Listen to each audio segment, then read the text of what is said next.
the External Scrutiny Committee to officers who are attending and also to any viewers who have tuned in this morning. A little bit of housekeeping first. Please bear in mind there may be unforeseen technical difficulties. However, we will aim to keep any such difficulties to a minimum. Members, please ensure that your microphone is muted during the meeting. So if it's not muted now, please can you mute it? And only switched on when you are speaking. Any members joining the meeting today using a mobile phone can mute and unmute by pressing 6. This will ensure that any background noise in your location will not be picked up throughout the meeting. After each item has been presented, the committee will be asked to indicate whether they wish to speak by using the raise your hand facility in Teams. I believe that that we have Josh Minot with us, and I think he just wants to say a few words before we begin the meeting. Thank you very much, Chairman, and good morning, everybody, and thanks for giving me a little bit of time. I won't take very much time. I know you've got a lot on the agenda and it's really important stuff. I just wanted to explain, some of you will have seen an email that was sent out by Gary on my behalf and that of the monitoring officer last night, but I wanted to just run through what that said. I just want to reassure everybody that, firstly, the only reason we're doing this online is because of the current high COVID rates, and there have been issues with testing supplies as well, which meant that we, in discussion with the chairs of Scrutiny, decided that for this month only we would hold Scrutiny meetings as online meetings. Now, it is absolutely important, it's critical to point out that that does mean that this is not a formally constituted official formal committee meeting of the council. The law does not allow us to meet online still. That's a shame. I wish it did. It doesn't. However, what I want to just stress to you is that we are treating this as if it is a formal committee meeting. It is in public, it is being webcast, it is being recorded, it will be minuted, and those minutes will be published in the same place as our usual committee minutes, so everybody will be able to see what's happening, will be able to hear what you're saying, and there will be a record of what is said and done in this meeting. We will treat anything that you say, anything that you decide, any decisions you reach, any recommendations you make, we will treat them exactly the same as if they had been made in a full committee meeting with all the bells and whistles in person.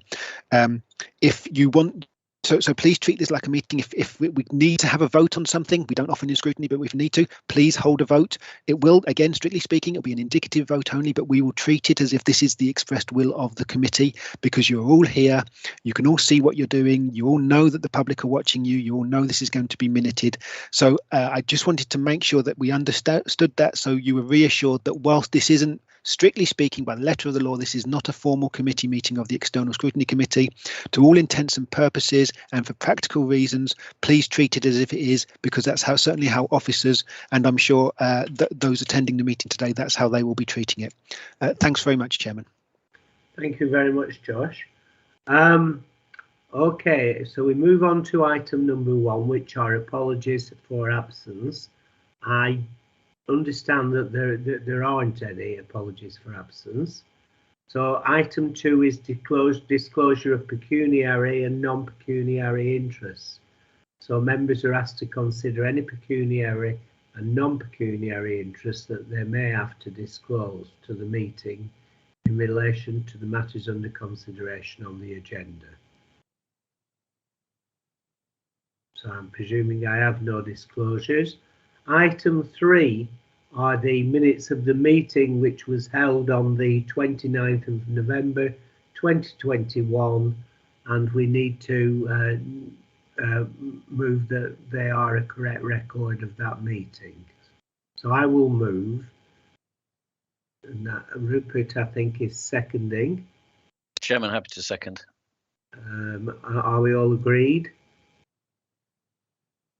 Yes, I'll take that as a yes.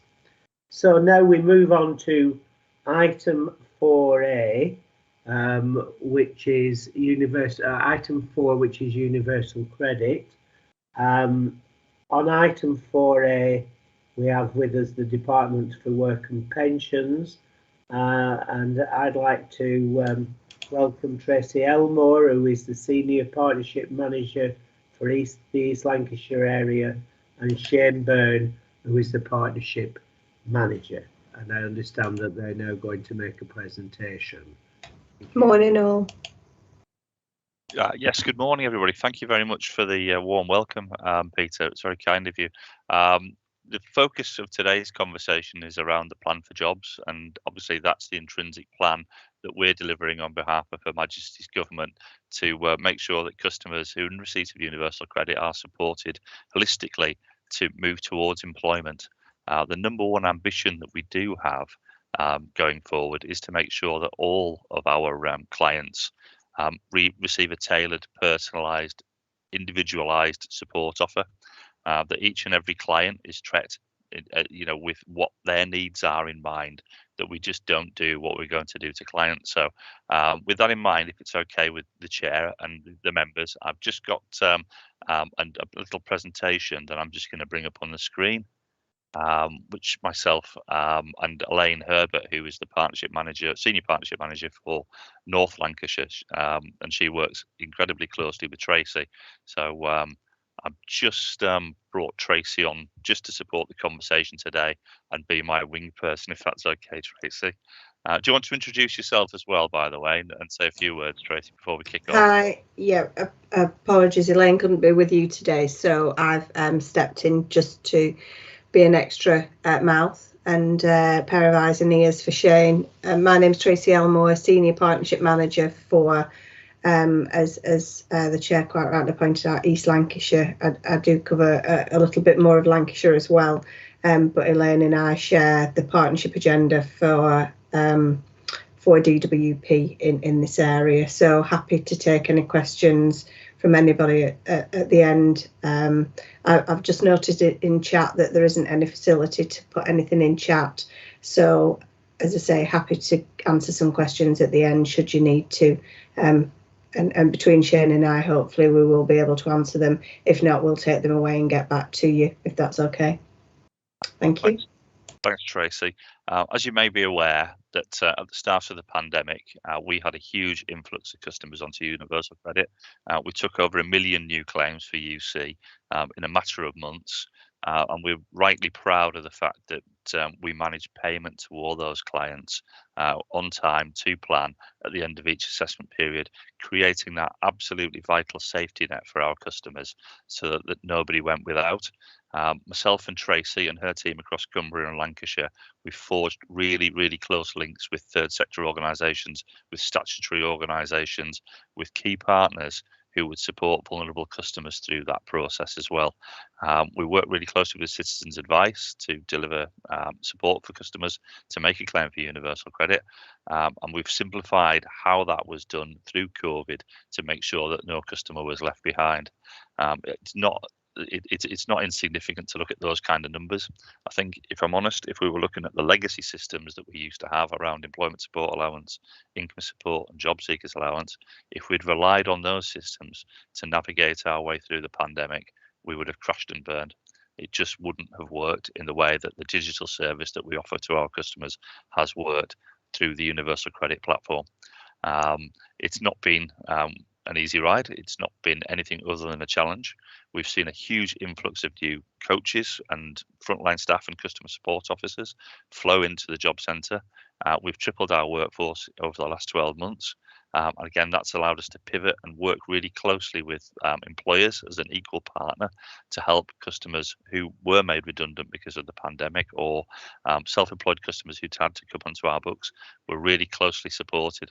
So those key partnerships are really holistic. You're looking at the Chamber, you're looking at the Lancashire LEP, you're looking at employers as being our lifeblood. How we've worked with them really closely over the last 12 months to bring to life the plan for jobs has been absolutely critical.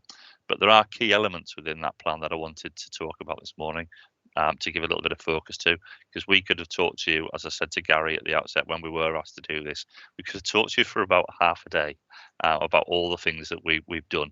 and all the things that we've done to support particularly our most vulnerable customers, to make sure that when they communicate with us or when they struggle to communicate with us, that they are picked up and nobody is left behind. Now, one of the key areas that of concern for us at the start of the pandemic is historical knowledge of the fact that the client group that always struggles the greatest, the first group of people to be left behind, are our young clients. Those 16 to 24-year-olds in previous recessions have been left behind. They've struggled to move into work for the first time. They've struggled to gain work experience. They've found it difficult to access employment education and training, with the fact that they've been locked in bedrooms and left behind. So with that in mind, one of the key strategies that we've picked up is a youth hub in as many areas across Lancashire as we possibly can. Cumbria and Lancashire's leadership on this in the DWP world has been phenomenal, and that's seen us develop a hub working in partnership with local providers, partners, organisations, including Lancashire County Council, to develop these hubs. So on the screen at the moment, you can see where those are positioned. We have one in Accrington, Burnley, Chorley, a shared youth hub in Lancaster and Morecambe, a hub in Leyland, Nelson, 2 in Preston and 1 in Rottenstall. So there's a really diverse group of organisations that actually host those for us, because one of the key asks for us was to go out, engage with county councils, engage with local authorities, engage with unitaries to find where the best venue would be, where existing partnerships were already in place that were supporting young people, and how our work coaches, our youth coaches, could embed themselves in those businesses and actually start to work and bring in those partnership support offers to make actually those key links work for young people, to make sure that they could come somewhere that wasn't as formal as a job centre, that gave them an alternative to actually engaging with a youth coach on a different platform, but actually where we could then have that immediate warm handoff to another organisation such as Inspira, such as organisations such as Community Learning, who deliver those employability offers to our shared clients around CV, around work experience. A key element of that was bringing to life the Kickstart opportunities that were available to our clients, and just overall providing something new and exciting and innovative. We wanted it to be different. If we wanted customers, young people, to come into a job centre, that's something we could have maintained, but we wanted the youth hubs to offer something different, something vibrant. But it was about partnership working, so that those young people could feel that if I come and engage with a youth coach in that environment, I'm going to see and feel something different to what would normally happen to me in a job centre. And that's the critical phrase to use: what would happen to me in a job centre. That formal environment is very mandatory. It's very closed. It's you will do this, this and this. We coach those young people to then go out into the big world and actually engage effectively with employers. But we were acutely conscious from feedback, from working activity that we've delivered for many years now, that young people don't always find that inclusive. They don't find that warm and welcoming.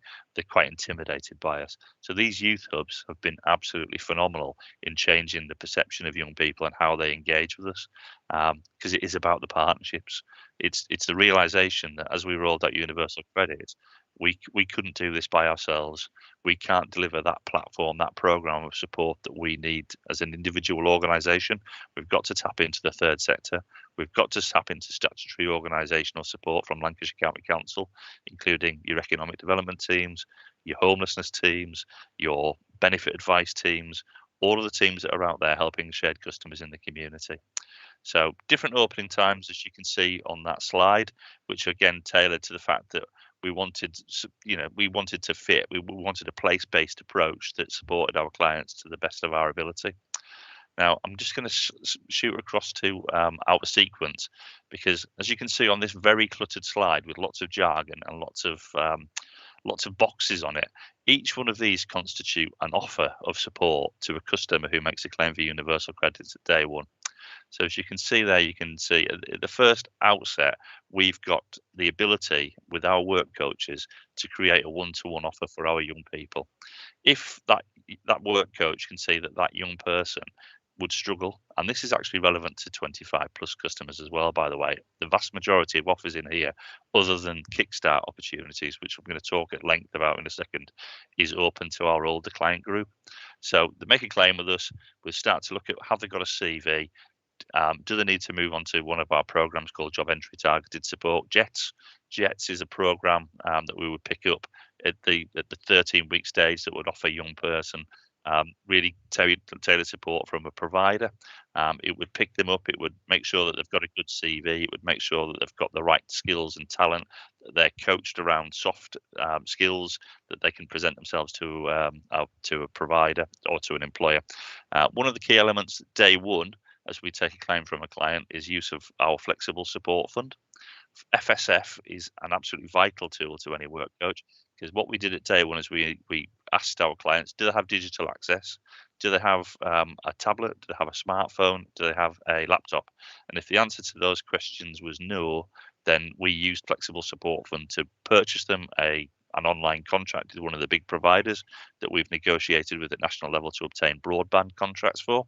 So that FSF is used to put broadband and Wi-Fi access in place, but it was then used to go to big electronic providers, buy that young person a smartphone, a laptop, or that tablet, whatever the preferred option for the young person was. We have spent an absolute fortune helping our young people get online, make sure that they've got the ability to apply for digital vacancies, but then so that they could also attend lots of the provider support, particularly community learning. Lancashire Adult Learning have been phenomenal at putting on a tailored offer for young people, built around well-being, built around soft skills, built around getting a great CV, but then actually pivoting them towards employers who would interview them online. So they've given them the skills that they need to be able to do that. So FSF has then been used to buy low-value training, low-value procurement training. LVP is a critical element of our support offer because it allows us to purchase job-focused training over a 2-week period that would move a person into an occupation that they maybe have transferable skills to obtain.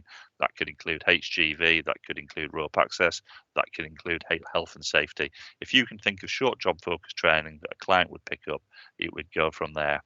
We offer self-employed support, again, through the Chamber of Commerce, key partner for us. NEA actually ended on the 31st of December for us, but we've known it's had a track record over many years of helping young people create their own business model, giving them that holistic support through the Chamber's advice around growth, around development, around marketing, around how to manage a business, pay your VAT tax and bills, and actually how to get it off the ground and make it sustainable while still receiving support from Universal Credit while you're doing it. So I'm just picking out key elements of this, by the way, ladies and gentlemen. I don't want to go through it all because Gary's given me 15 minutes. But what we wanted to do is just give you an overview and a bit of an understanding of some of the support packages that actually link in. Because as I said, I'll go back to the initial statement I made, which is that we want a tailored offer for each client.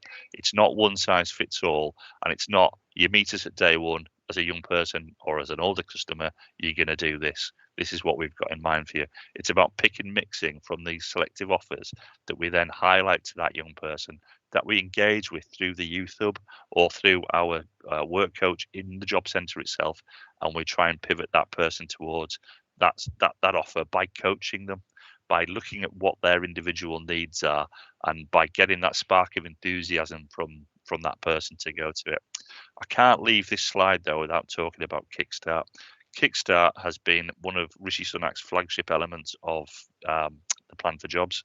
It gave a 26-week offer of employment for a young person who we suspected at day one would not move into work with ease. We've seen some phenomenal outcomes in that space. We've seen young people that would probably never have got a job without that support, working with individual employers across Lancashire to actually get that first toehold in employment. I'm delighted to say that the reaction from employers in our patch has been phenomenal. They've understood the social justice element of taking on a young person, often for the very first time, often a young person who would present to them without a CV, without any soft skills, sort of looking a bit bemused with the universe. And the feedback that we've had from those employers is that under normal circumstances, without Kickstart, they would not have given that young person that job. There was other more talented people who were out there who were probably older, in that 25 to 35 to 45 category, who've got great employment skills. They've got, a track record of actually delivering customer service. They've got qualifications galore on their CV. But the whole intent behind Kickstart was to look past all those skills and actually see the inner person or that hidden talent and give them that first job. So the outcomes have been great. We've loved Kickstart. We've loved delivering it as a department. We've found that our engagement with employers has been wonderful. Again, it's not been without a challenge. We've seen lots of young people that didn't want the jobs that we have available. We've seen lots of employers not quite getting the grasp of what we wanted them to deliver around social justice, thinking it was potentially going to be a way of getting a young person to work for them to help them recover from COVID as a business. It's been far more intense than that. It's been a real challenge. So it's not been sweetness and light, because we've seen young people with mental health issues start work, drop off. We've seen young people not quite understanding what was expected of them.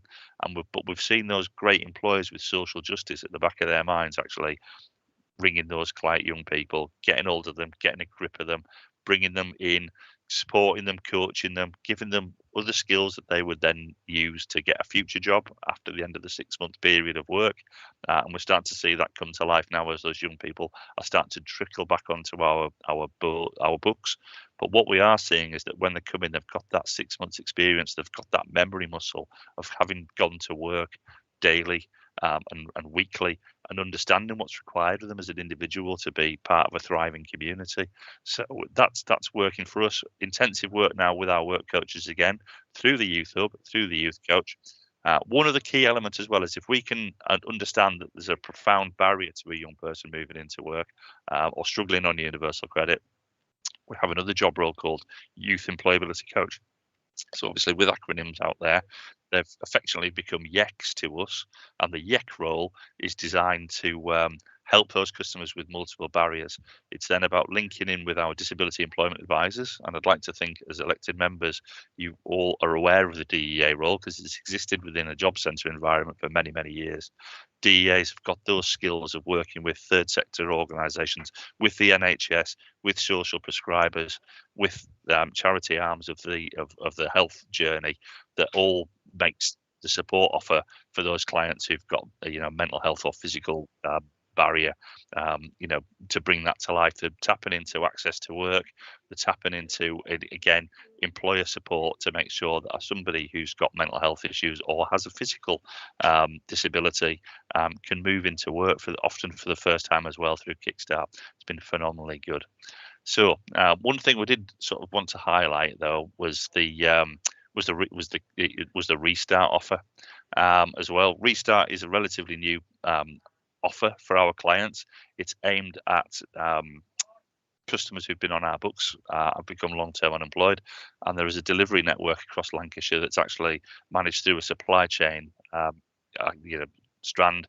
It's G4S led program, but then they've subcontracted that Restart offer down to the likes of Inspirer, the likes of the growth companies and whatnot, to make sure that customers are again picked up as they become long-term unemployed, and they put together a flexible program of support for those individuals, and again that's linked to work.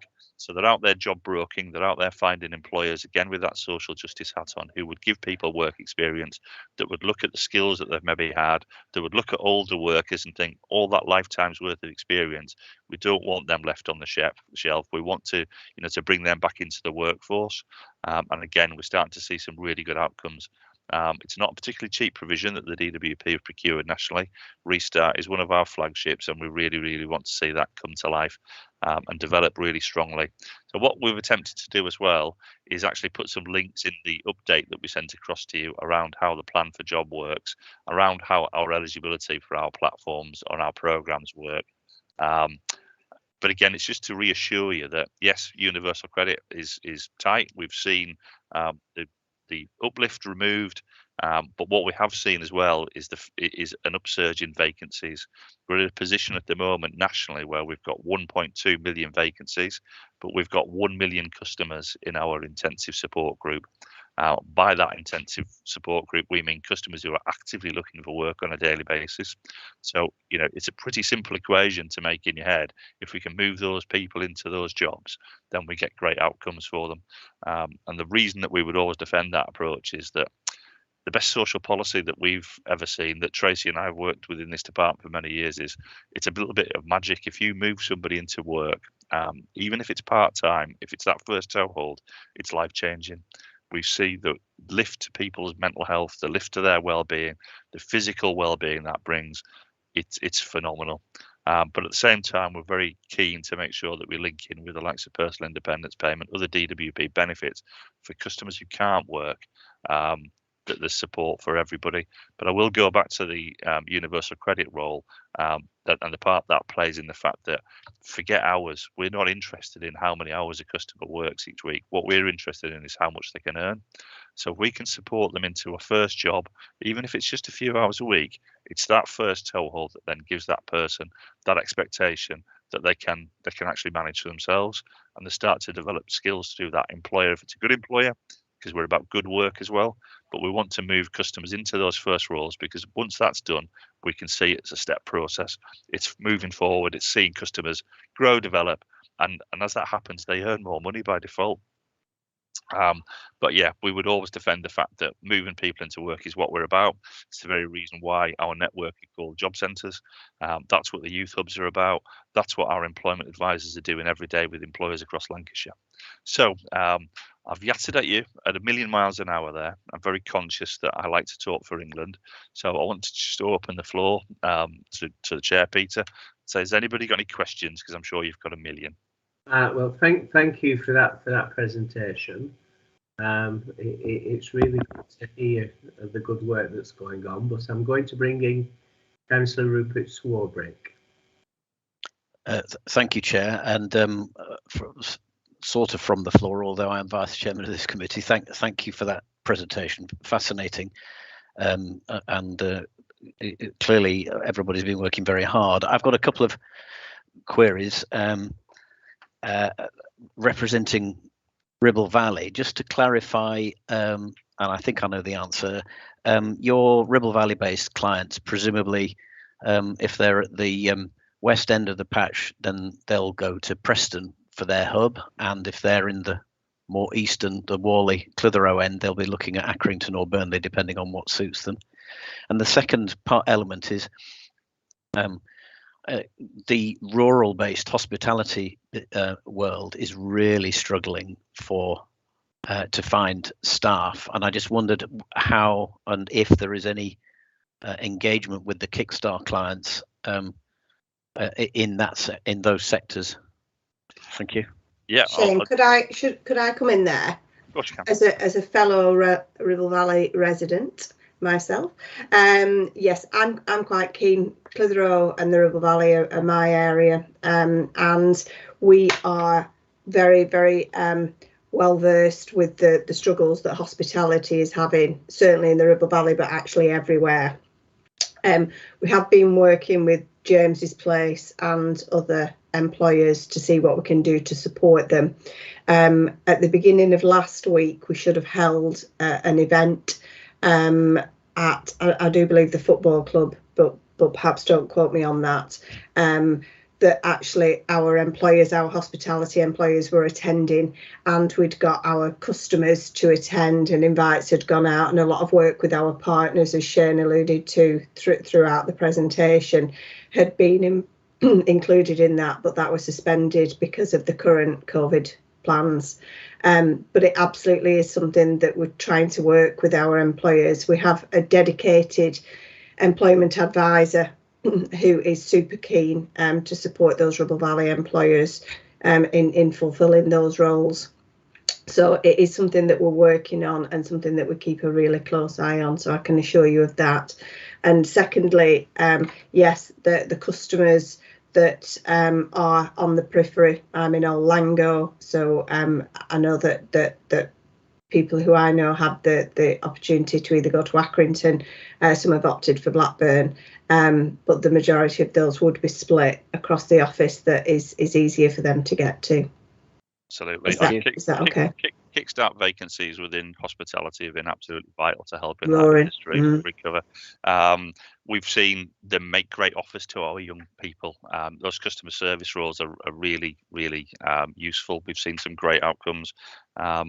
Yeah, so yes, in answer to your question, Rupert, yes, Kickstart has been supporting the hospitality industry, and yes, the youth hubs in each local authority area are designed to link to the client's nearest job centre. So the challenge for us around rural clients is significant, and it's about how we digitally support them. We support them by telephone, we support them online, using new innovative ways of working rather than just expecting them to come into job centre. Although that is part of our strategy.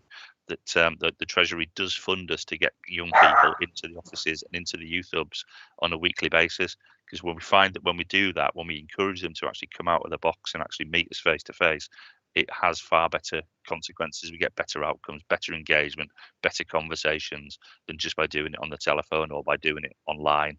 I could wax lyrically about how we use the customer service journal to manage that as well.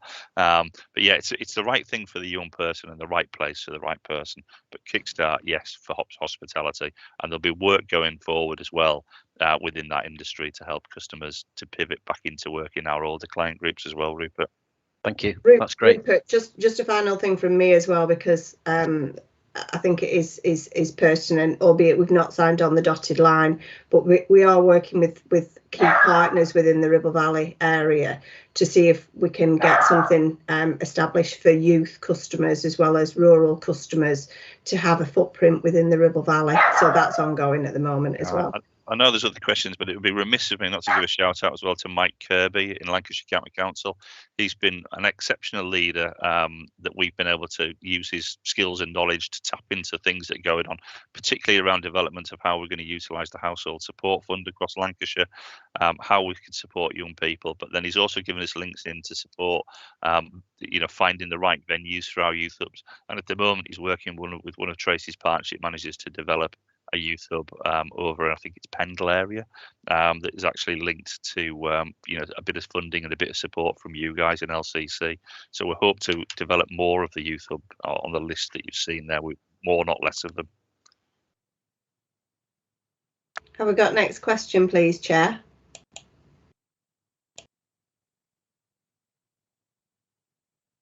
Sorry, I should have been keeping it. Yeah, thank you, Chair.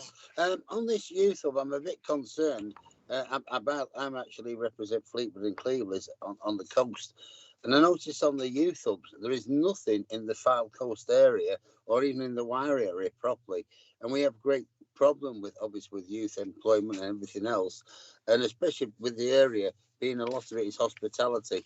I just wondered why a youth hub had not been set up in our area. Thank you. It's coming. We've had a little bit of a delay with Fleetwood, and in the next couple of weeks it will be open in the new hospital.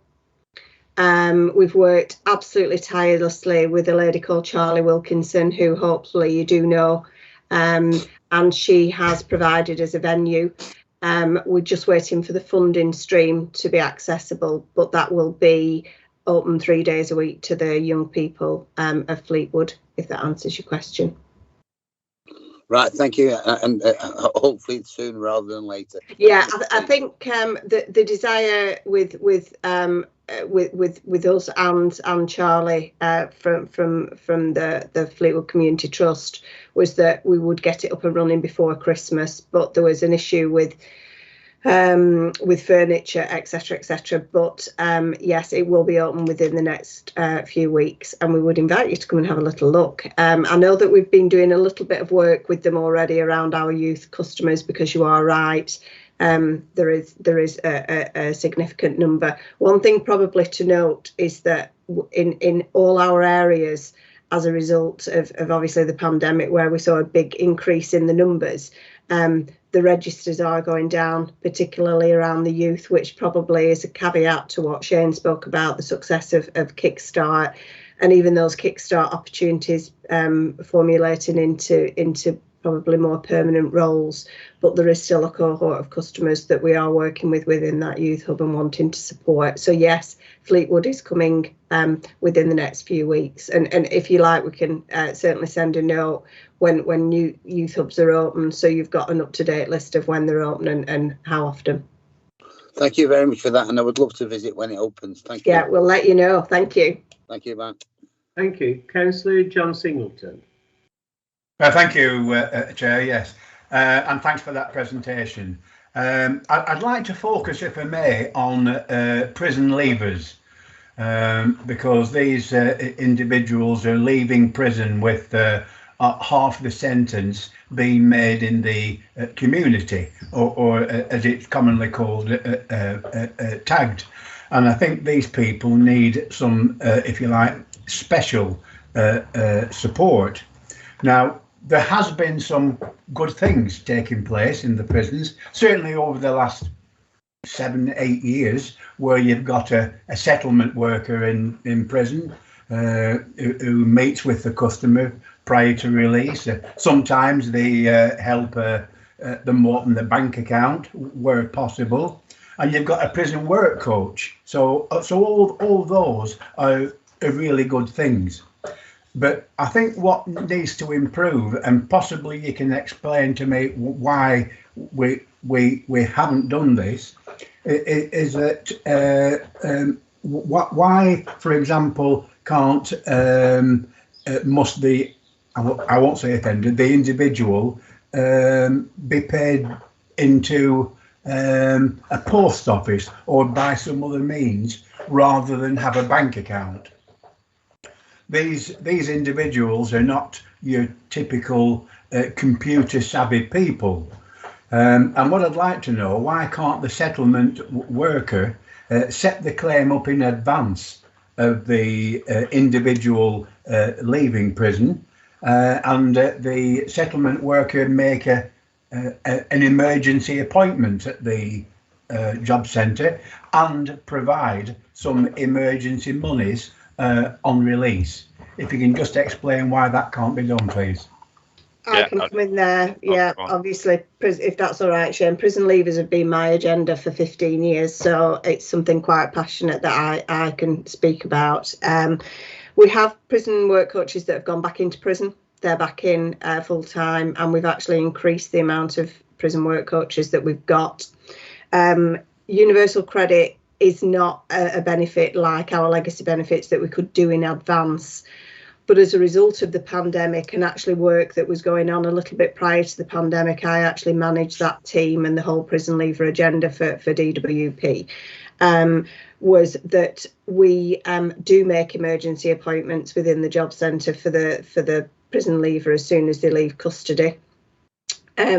For many years prior to the pandemic, we had our staff based in approved premises, National Probation Service approved premises. We have staff dedicated to the ADA project in Blackpool, which obviously supports prison leavers. And we would never disadvantage a customer for not having a bank account or a post office account. There will always be a way and means of actually getting payment to them. I think there has been issues because obviously we've only recently been back in the prison service. We've only actually been back in for about 6 weeks full time, but we are in and making sure that we are seeing those customers and those prison releases as soon as we possibly know that they're about to be released from prison. If you are coming across cases that you don't think that is happening, then please let us know, because we are assured that if we do have somebody, so for example, if they're not leaving with a prison leavers grant, or they're not leaving with any wages, which a lot of people from Preston Prison don't because of their sentence plan or their remand status or whatever, then they will be made appointments immediately upon release. We have open diaries with staff that are available to take those customer claims, and we have seen an increase in the amount of customers that are quite willing to do it digitally, but they may want to come and do it in the job centre digitally and use one of our computers, or that we will actually sit with to support them to do a claim to benefit to universal credit if that's what they need. Okay. Can I just come back to you on that one? Why can't they make an advance claim prior to leaving prison? It's never been in the universal credit platform. But that doesn't mean to say it can't happen. Because it never has. No, but questions have been raised, and we can certainly take it away again. It's just not something that we've been ever able to do. We have opened telephony claims, so customers in the pandemic were making telephony claims, and I do believe that that's still taking place. But we can certainly take that away. I think if it had ever been flagged up as a massive issue, we would have pushed and pushed and pushed. Right. But that's something certainly that we can take away. But the customer insight that we have from our staff on the ground in the prison, we have a fabulous relationship. I've always had the seat with the National Probation Service, with the MAPA board, etc., because it had never come back as a massive issue. It's not something that we've pushed, but we can certainly ask the question and feed that back. Okay, thank you. Absolutely, John. That's part of the reason that we, that we're quite proud of Universal Credit, is the fact that it doesn't stand still. It morphs and changes around need. So if we are seeing that increased need, as Tracy said, we've heard that message today. We'll take that back, and we have the ability to escalate that from grassroots level up to policy down in London, and they look at these things on a weekly basis, and they prioritise what needs to be fixed. And an element of this is, we want to make sure that customers get a bank account as quickly as possible, as early in our journey as possible. Well, especially for those individuals. For those guys, absolutely. Okay, you, John. Thank you. Thank you. Right, thank you very much. County Councillor Lorraine Beavers.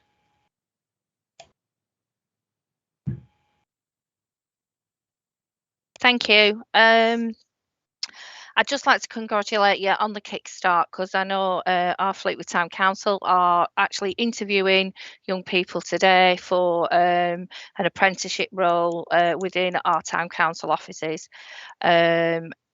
So that's a really good thing. But obviously, I've got concerns. I am from Fleetwood, like Councillor Clark. It's an area of mass of deprivation and high unemployment. So I've got a few questions really. My first one is the 6-week wait when there's a fresh claim for Universal Credit. What are the safeguards for that? There's lots of people that don't have family support, and I know myself when my children were young, I wouldn't have had 6 weeks rent or mortgage or money to get by. When we first came out of the forces, we struggled like most young families do. So is there anything changed with Universal Credit with that? Because the feedback I get on the street is that there's nothing there except for voluntary services stepping in and helping them out. Yeah, thanks, Lorraine. There is a UC advance. We've known about it for many years. It is offered at day one. However, we're acutely aware as our work coach managers that often is perceived to be debt. So yeah, the answer from us, unfortunately, is we do look to the organisations that support our clients. So we do look at working with Citizens Advice. Customers automatically fall into that debt trap as soon as they're made unemployed, and then it becomes a vicious cycle around how do they manage the debt, there's no money coming in, and they do have that initial wait for the first UC payment. So yes, we would see no customer wait. Everybody can have access to a UC advance at day one. There are 1 or 2 clients who are ineligible because they've had previous loans and the like, but we've always said, and I said it again at the front end here, it's about partnership working, and it's around those organisations that help shared clients to manage. And part of that, unfortunately, is the use of food banks. Food banks are phenomenal. The food pantries across the patch are excellent. They do brilliant work with customers to make sure that nobody wants. That's not the solution for us, but the reason why we know that that's picked up and used is complex. There's lots of reasons why that should be, but we would never leave anybody at day one without an offer of financial support, Lorraine. It's just whether or not customers want to pick it up, because they can see the issues around that, and that includes a rent payment. One of the number one priorities for us at day one is to make sure that anybody under threat of eviction, anybody who's not going to be able to pay their rent, is supported to do so in the first instance. Because the worst thing for us is to make a duty to referral into you guys at Lancashire County Council, because somebody would struggle with the roof over their head. We know part of the issue is that when we give customers an advance at day one, is do they use it for the right things? They've often got other priorities and other things that they need to manage, particularly if they've got young families. But the intent behind the advance is to make sure that they've got food on the table and to make sure that the rent's covered. That's its purpose. And when it doesn't get used for that, which is often the case because lives are complex and difficult and challenging, it's how we then work holistically with other organisations to make sure that individual client manages until their first assessment period ends, which is the delay that you talk about there. Because we're not naive enough to think that everybody lands on our books with that little bit of money in the bank account to tide them over until they get their first payment from us. So it's how we work in partnership to make sure that those clients don't fall through cracks in the payment, Lorraine. Right, well, that's really disappointing, and I would, I mean, obviously, we've all known about the 6 weeks, but that is something that I would ask that you take to the big guys. As you're saying, if universal credit is a moving, morphing thing, that's always been one of the main issues of universal credit. Coming from a poor family and from a poor background, I know what it's like to be hard up. I know what it's like not to have the money to buy 2 children a pair of shoes and deciding which kid gets those shoes this week and which kid gets the shoes the next week. I've lived that life. So I'd say to you, 6 weeks is a very, very long time. And also being working class, we have a fear of debt.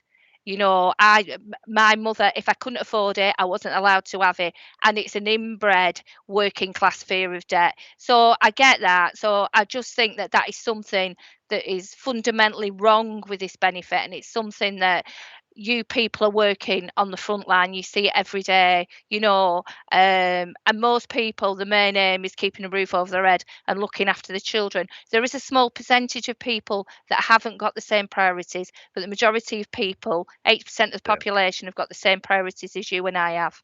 Yeah, absolutely, Lorraine. And that's partly where, again, I'll touch back to our flexible support fund offer, because again, that links in that if we would see no customer struggle to go back to work, to get bus fare, to get XYZ. Now, flexible support funds there to overcome barriers to moving into work. So we'd put tax a car, we'll help with the fuel bill, we'll help with X and Y, we'll tap into the household support fund as well. So it's an holistic support offer, but I do actually understand where you're coming from with the issue around that first payment. And it is about that first payment, and it is about most people don't lose the job because on purpose, you know, it's about redundancies and stuff like that. So it's as if the minute you lose your job, you're then being penalised with 6 weeks of no money.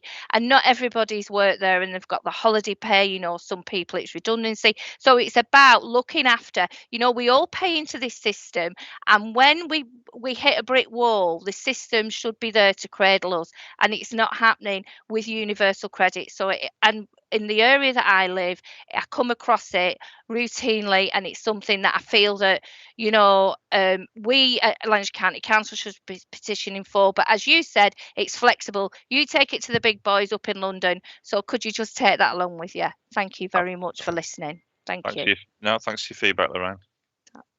Thank you. County Councillor Nicky Hennessy. I'm just waiting for me. Yeah, camera's on. Thank you very much, Chair. Good morning, everyone. Yeah, I've got a few questions. First of all, just what Lorraine was just saying, you know, on the, you know, really want to push. Why 6 weeks? Why, you know, we've got technology, you know, why 6 weeks? Who picks 6 weeks before you know, that really does need to be pushed, you know. 1-2 weeks at the max if you've got the details, the information there.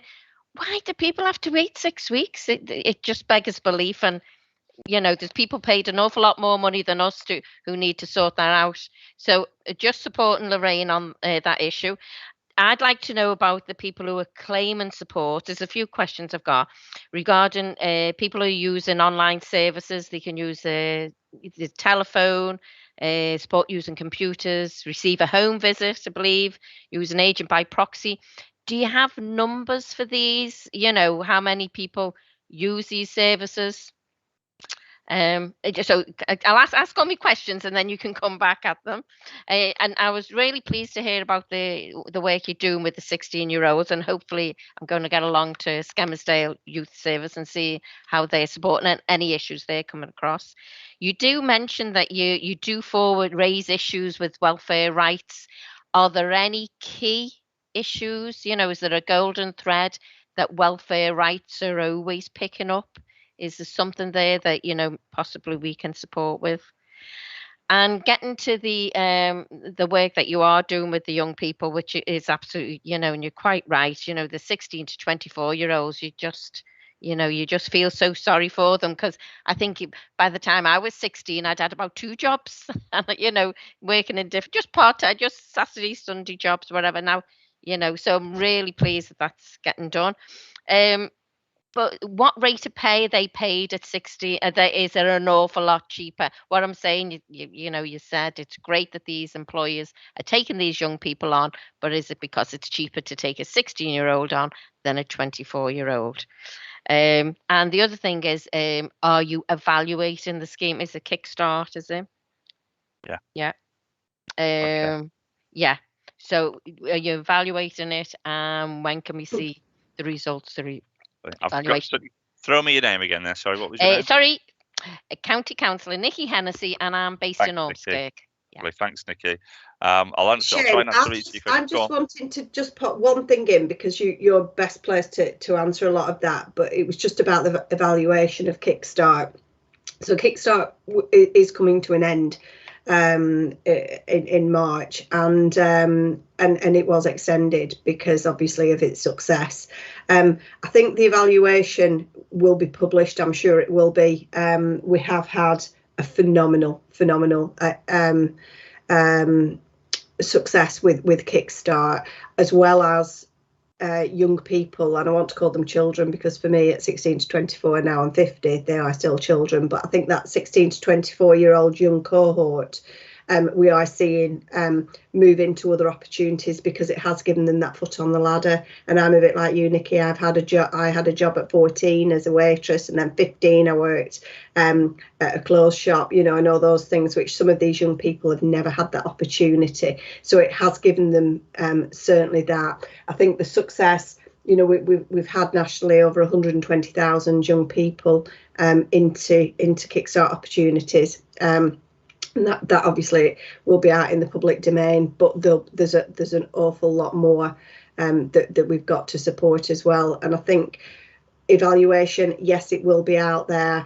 When it comes, we probably wouldn't be able to tell you, but what I would say is we evaluate it all the time, because it is so important to us. These young people absolutely need that opportunity. We have dedicated teams. If we talk about purely in Lancashire, we've siphoned off, we've top sliced a large percentage of our frontline staff to work on the youth agenda. So the work will continue. It just won't be under the name of Kickstart, but there will be loads of evaluation done to hopefully to prove what a brilliant success it's been. Working backwards, just to touch on the same, the National Audit Office, easy for me to say, the National Audit Office have already made one publication around Kickstart. Basically, they said it was too early to give a proper evaluation. They'll be back to savages again, because that's what those guys do. They hold us to account when they think it's not going quite right. And then as a department, we'll react to their findings and see how we can morph and change and move forward. I completely concur, Nikki, around your thinking around those part-time jobs when you were a 16-year-old. Those life skills, what it taught you, the benefits that it gave you, and helped you build an initial CV and made you the person you are today. That's exactly the aspiration that we want for all of our customers. And as Tracy said, those youngsters at 16, 17 getting those first opportunities, and at 18 plus, 18 is the new 16 for the vast majority of our young people now. The 16, 17-year-olds that we engage with, they are your waifs and strays that haven't got parental support, that are coming out of care, that are really struggling.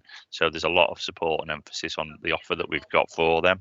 And we do try and tailor that. But yeah, I love you thinking around, it's that toehold, that first job, and it's life changing, and it gives you that confidence, and most importantly, the ability to talk to other people who are 20 years older than you.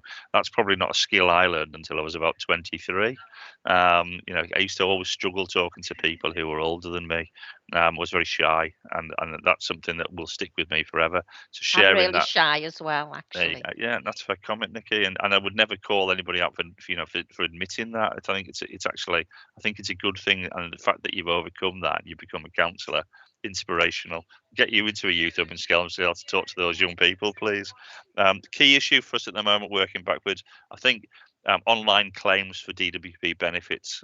We're actually working with CA in my patch. They're really keen to move attendance allowance online. It's one of the outliers at the moment. You still can't make a digital claim for. I think when we started doing that, when we sort of made UC online, we made the ability to claim carers allowance online, for customers to claim personal independence payments online. I think a lot of our support organisations called us out for that and said it was a nightmare. And the reality is they're now shouting at us to say, why haven't you got attendance allowance online? Because it actually makes their lives a lot easier. It lets them support a customer to make a claim online. It means that you don't have those GDPR issues because they're there with you at a computer, and you can actually coach somebody on Microsoft Teams like this, and you can see on the screen what they're actually clicking on. So online's the way forward. We're working on attendance allowance at the moment, and we're moving that forward. But yeah, more of that, not less. I think digital is the way forward, but at the same time, protecting that small percentage of customers who can't do that. And you touched on corporate acting bodies, other organisations in the third sector, and the DWP itself. I'll have to shout out for Citizens Advice here. They've done a phenomenal job around universal credit through Help to Claim, of actually helping people make sure that they claim a contribution-based benefit when they're entitled to it, but also to get that first claim in for universal credit. So the CAs have been great. Unfortunately, we've given them an award for 2 years, but because it's a government award, we've had to move that to fair and open competition. And I don't think they've won it this time, but I'm not even sure whether they're put in for it. But again, the work that they've done over the last 2 or 3 years to support shared customers, Citizens Advice, have been excellent. The last element, stats on our services, Nikki. There's a raft of them. If you go onto Stat Explorer, you can find all sorts. You can drill down to all sorts of information. But yeah, we do look closely at how customers use Help to Claim, for example. We ask CA to feed back to us on the numbers. We look at our frontline teams to gather stats and information around how customers have made their claim, who's using the visiting service and the like. If I'm honest, the VO team, the visiting officer team, they've been very restricted because of COVID, and at the moment we're starting to see that generated being put back into place in the same way that we have the prison service. So we're picking ourselves back up to make sure customers are supported, because what we are seeing, as I mentioned, that we've really simplified how customers make a claim for benefit, be it universal credit or PIP or DLA or carers allowance or whatever.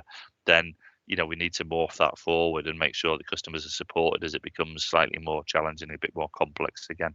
So it's that often face-to-face support that we need in offices that we were really starting to get back to, and we've just been set back again by the latest Omicron variant. It's 2 steps forwards with this damn thing and 1 back. But all our offices are open. They've remained open all the way through the pandemic to make sure that any customer who was struggling could come in and get face-to-face and one-to-one support, Nikki. Yeah, there we go. Thank you very much for that. I just remembered because I was looking at one document and another. Chair, am I all right just to come back with just a point that I raised regarding financial safeguarding? Yes, and I presume you have read the report from a former councillor, Gillian. I have, Nikki, but I don't think Tracy won't have seen that yet. Oh, right. Okay, then. Yeah. Right. So it says, however, the welfare rights have argued against this. Oh, sorry, it's about the pushed residents into appointing someone to claim for them. However, the welfare rights have argued against this. Vulnerable people can manage their finances with support and should not have to accept an appointee because they are unable to make a digital claim. The DWP needs to provide its own solution to this. Yeah, I completely agree with that. And in my mind, the solution around that is the visiting team. The visiting officers would help any vulnerable client to make a claim. Again, that's back on the cards.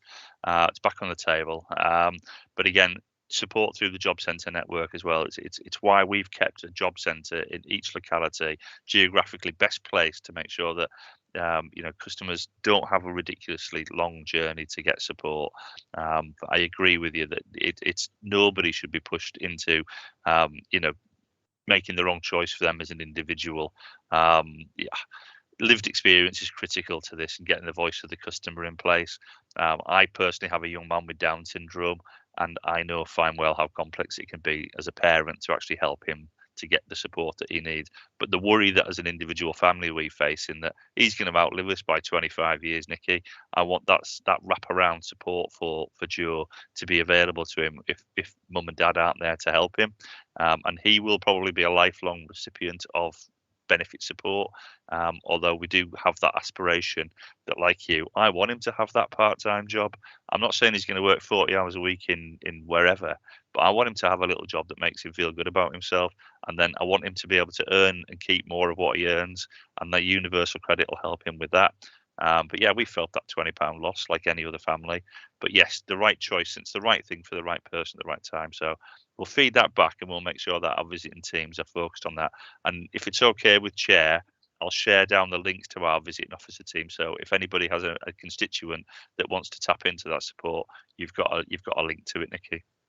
Can I just also add to that, yeah. if that's all right? As a result of the pandemic, and I was fortunate enough to lead this team, we did start looking at safeguarding customers, particularly our customers that may not, excuse me, be able to access mainstream services. And that was through their universal credit journals, etc., etc. That post has been made permanent, so it's actually called an advanced customer service leader role. And the lady who's taken over from that team has got a full team behind her that support all the 21 offices, and actually every office in the country will be supported for those customers that are experiencing safeguarding issues, financial issues. Customers who are genuinely struggling with our service will have access, and our staff have access into a specialised team to make sure that those very, very vulnerable customers, which is something I'm super passionate about, have a voice and have somebody advocating for them in our service as well. It's a really good shout, Tracy. The vulnerable support team that we put in place through COVID has opened our eyes again to Absolutely. to the struggles that people have. But one thing to touch on is we're an organisation with 70,000 staff. I'm not saying that we live in some sort of halcyon world where everything is perfect. We know it is not. And as a department, on occasion, we get it horrifically wrong. And it's how we react to that, how we change and how we morph. And yet, at the same time, still continue to deliver government policy. Tracy and I have worked for, I think I'm on my 6th, 7th government now. The reality is we just react to their political will, but we deliver the policy. But at the same time, it's where I think we're changing as an organisation is our understanding of what vulnerability means, what it means to be struggling, both emotionally and mentally and physically, and how we support those individuals, because that's the point. UC is led on a belief of personal responsibility, but that can sometimes be lacking for a myriad of reasons. And over the years now that the UC has been in place, we've learned and developed around that space. So we are a different organisation to the one that walked into UC years ago. But Nikki, we're not perfect. We'd be stupid to say we were. And do we get it wrong? You're damn right we do. But we're working really hard to try and get it right for those individuals and get it right every time. Thank you very much for your honesty. I appreciate it. Thank you, Chair. County Councillor Ali.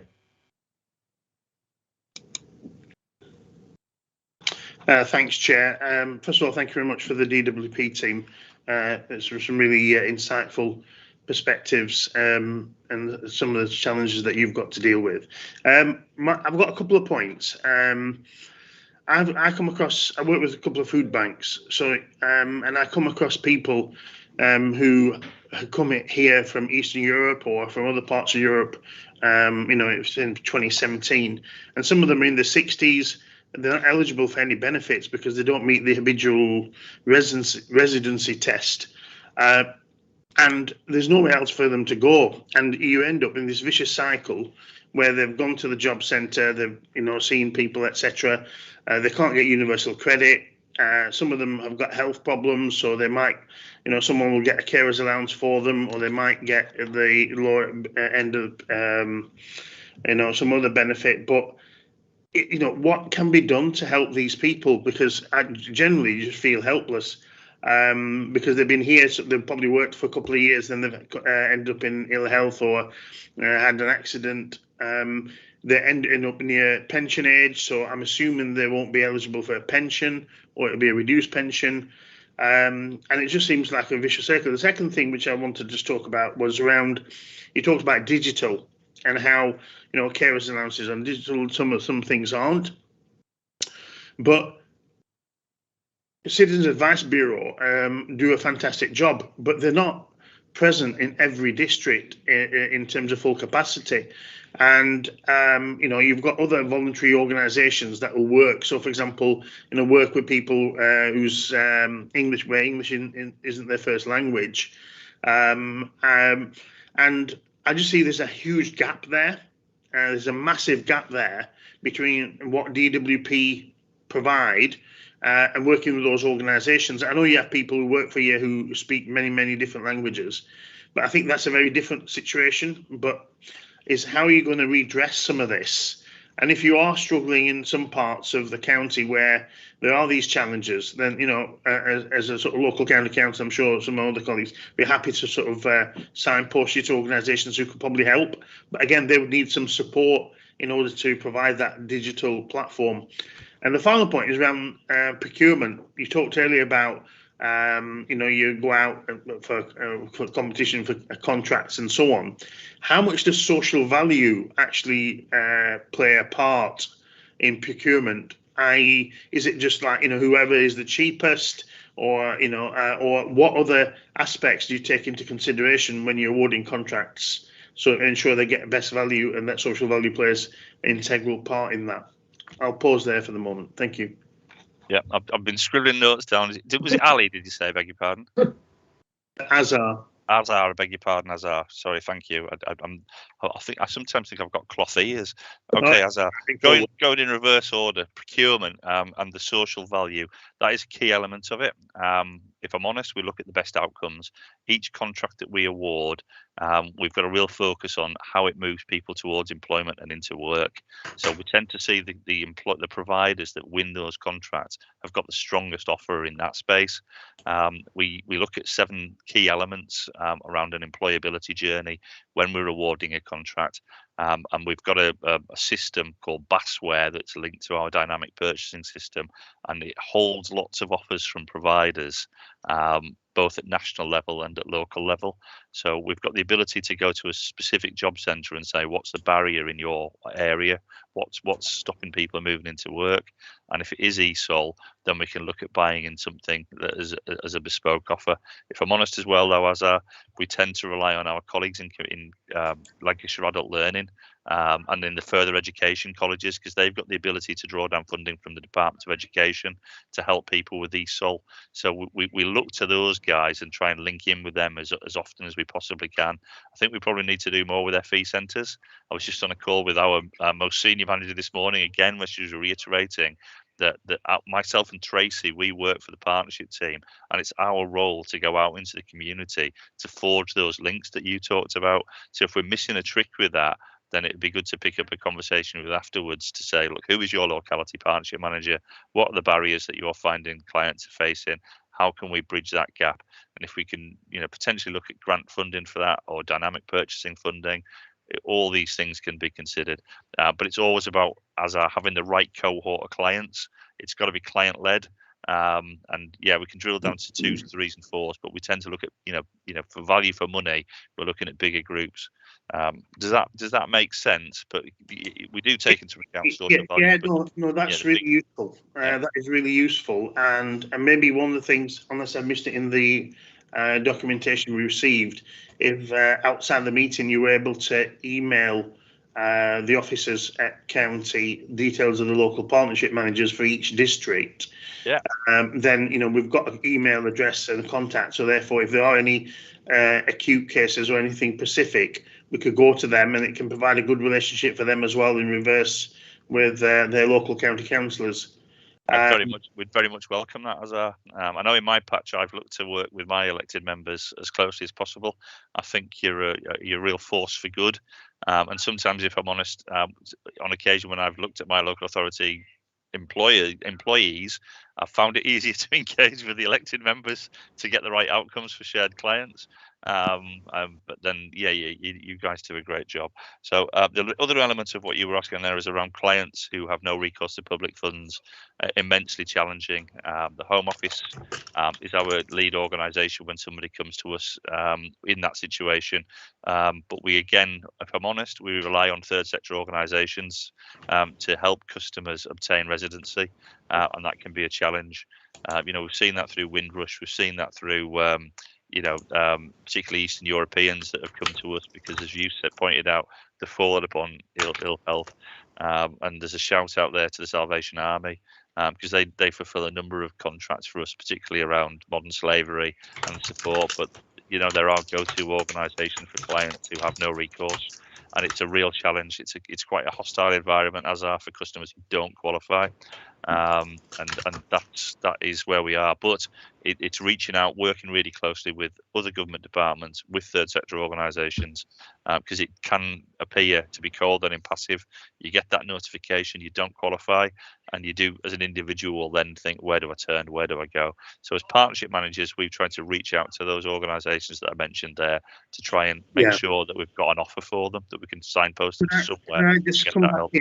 Sorry, just quickly. I think in terms you get people who are coming to this country and it says on the passport stamp, no recourse to public funds. That's one item, and I understand that, and it provides its own challenges. What I'm talking about is people who've been in the country, who've come from Europe, and they have their 5-year card that says that they can work and and so on and so forth, but because they end up becoming ill.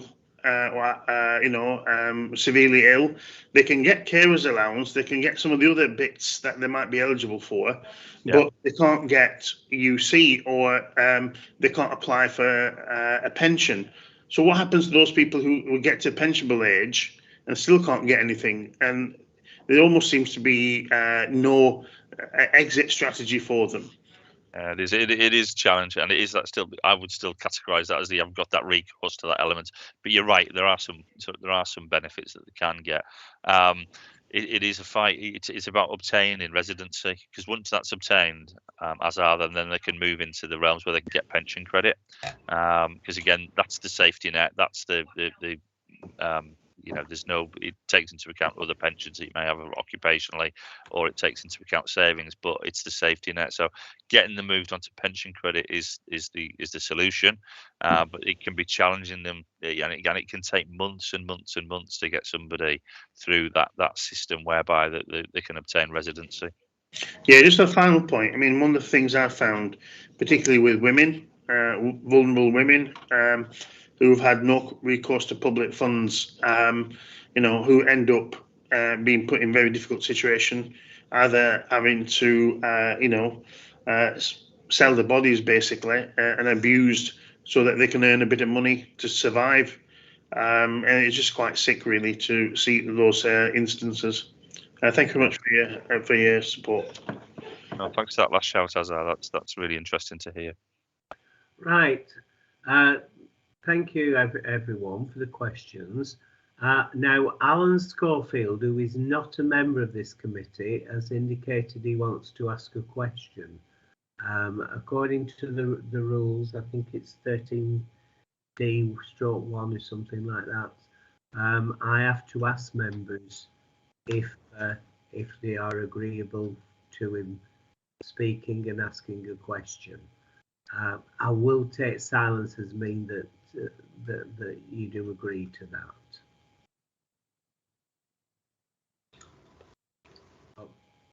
Councillor Alan Schofield.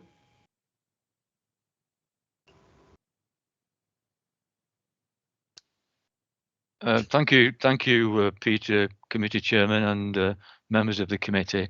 I should mention very quickly that myself and County Councillor Jed Murphy were kindly invited to join this meeting, but particularly because of our interest coming from Ribble Valley in the later agenda item relating to electricity northwest and Storm Arwen.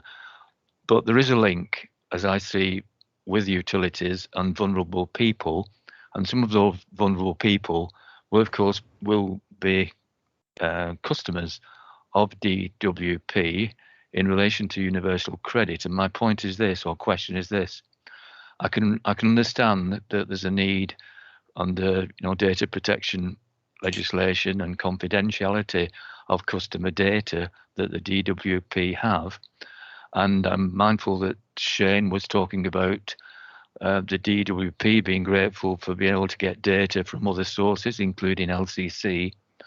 But is the scope, subject to confidentiality safeguards, for utilities like Electricity North West, when disasters occur and power lines are down, people are cut off from electricity supply, for those utilities to know where the vulnerable people are?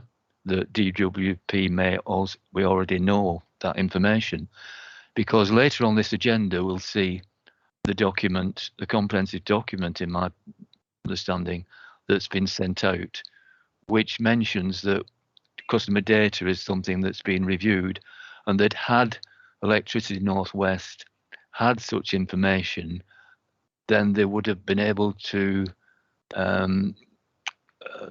react more rapidly in relation to some of those customers. If I could add a further point, if I may, Chairman, and that is COVID's been mentioned a few times, and there's a need for direct face-to-face access to DWP customers, especially on the plan for jobs work and in prisons that's been mentioned. Is it possible also for the DWP managers to just say how they're coping currently? How are they having to adapt in the way they work because of COVID restrictions? Thank you very much.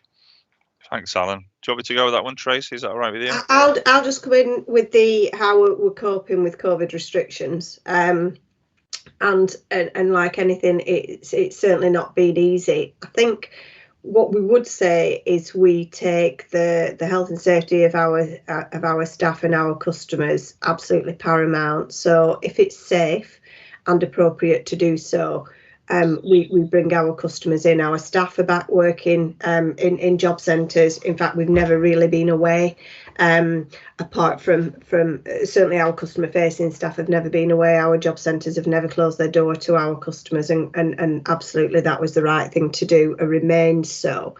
I think there is a hesitancy sometimes with our customers to come in, and again, at every intervention we tell our customers that it's safe for them to access our job centres, but it is a challenge, and I think face-to-face intervention is always the better way of us dealing with our customers. It's the best way to help them, it's the best way to get our messages out there, but obviously we are also responsible for making sure that customer's happy with that face-to-face intervention. So the challenge has been very much balancing a face-to-face service that's never gone away, even because of the pandemic, but also making sure that everything that we do is safe and appropriate for those customers. Does that answer your question, Councillor? Yes, thank you, Tracy. Could I just add to that? Do you insist on customers prior to face-to-face contact with your staff to having taken a test or to prove that they've been vaccinated? No, we don't. Absolutely not. But that said, if you come into a job centre, and you're always welcome to, Alan, an incredibly secure environment. We've got a one-way system. We've got screens in place on every desk. We've got still employing touchpoint cleaners at no little cost. It's costing us a fortune. And if we did have an outbreak, we've had a case, then we've deep cleaned our offices. We've only just ceased doing that as we've come into the Omicron variant. But yeah, again, we take the health and safety of our staff, but mainly for the public as well. It's 50-50 balance. But are we coping? Yeah, we're really delighted with how we're supporting employers through Kickstart. We're really proud of the fact that we've paid so many new customers and we've helped them pivot back into work, because this is again another strange recession where we're seeing a return to really low levels of unemployment. Prior to COVID, we had got more people in work, we had got more women in work, we'd got more young people in work than we had in a generation. The challenge for us was around social justice, that the customers that we did have had profound barriers to employment. And to be fair, we pivoted back to that point again. The customers that we're working with at the moment to try and get them to move forward have got multiple barriers. They've got really profound problems. In answer to your more challenging question around confidentiality, I'm sorry to say, Alan, we are a one-way street. We love to get information in from partners, but we will never disclose an individual's details for a myriad of reasons. We do highlight and promote the support offer from the utility companies to help people manage their bills around, poverty in the fuel space, around debt. We've got really close links to the biggies nationally, because we talk to them through our National Employer Partnership team, but we talk to them at policy level as well around how we're going to support customers. So we probably do expect to see some more information coming our way, because obviously fuel over the next 12 months is going to be a real challenge. But yeah, I understand where you're coming from when you're saying the utility companies could really have done with understanding who our vulnerable customers are. If my answer to that would be, if the utilities tell us what they want for us to cascade, then we will share that information with our clients immediately. We do have mechanisms to do that by, face-to-face, as Tracy said, but we use our universal credit journal message to get messages to clients, and that is used on a daily basis. It's almost like a text message that, particularly as we move forward with digitalization, we're seeing customers really respond to that well, and it just then leaves that really small percentage of clients that don't have that ability. But what we tend to find is that the support networks in place there that are in place already to help those people, that they've been established often before they ever make a claim with us to benefit. That they've got that activity either through Lancashire County Council, through third sector organisations, through friends and family. So it is there, but that does on occasion, unfortunately, leave the odd individual client where it tends to snowball and become challenging. But again, in answer to your question, if utility companies tell us what they want to get out there, we'll get that out. And we did see that across the DWU network through Storm Arwen. We shared lots of messaging, lots of information with work coaches. We even to our teams, we even give them the weather reports for the next week from the Met, because again, it's intrinsically important that we understand if we're going to bring people in across distance, and bearing in mind that Lancashire and Cumbria have got huge swathes of rural geographical areas, if we're committing a customer to a significant 40-mile round journey or 20-mile round journey, whatever it is, even if it's from the next estate, we want to make them sure that they do it safely. Which is why if we can see a storm warning coming in, we got Storm Arwen out there in days before it actually hit, because we were reacting to the fact that, are we asking customers to come in appropriately? Are we doing the right things? Are we asking our staff to be out and about safely? Because again, that's critical to us. And just finally on support, I think I did mention around the safeguarding team that had been put in place that will exist, I think, forever. But actually the roles that Shane and I do in that partnership external world, where messages come into us from utility companies, and we make sure those messages are out far and wide for our customers. And I know that certainly when I led the safeguarding team, if somebody was really concerned that they had no money to pay their gas and electric, we were able to signpost them very quickly into support.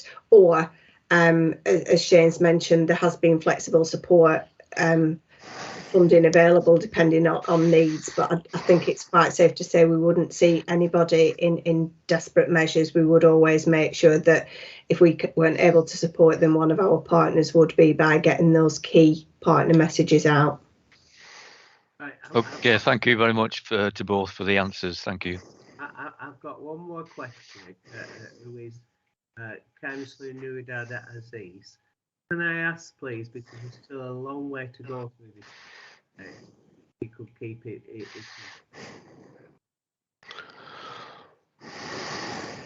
Okay, of course. Thank you, Chair. Just wanted a bit more information around the Kickstart scheme, because obviously it was rolled out during the pandemic, and with a specific target of youth and employment. One of the things you've alluded to, but you're not elaborated on, was potentially further training and funding available for that. What is that potentially? Is that just vocational training, or could they then go? Is there opportunities to go back into further education and higher education? And in terms of the other aspect, you always have these anecdotal evidence of it being abused. These companies being set up, then they channeling it to other companies' staff, and it's almost being used as free staff.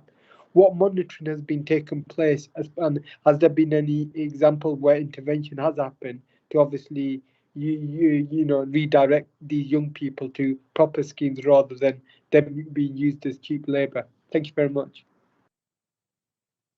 Me first, Tracy, or you?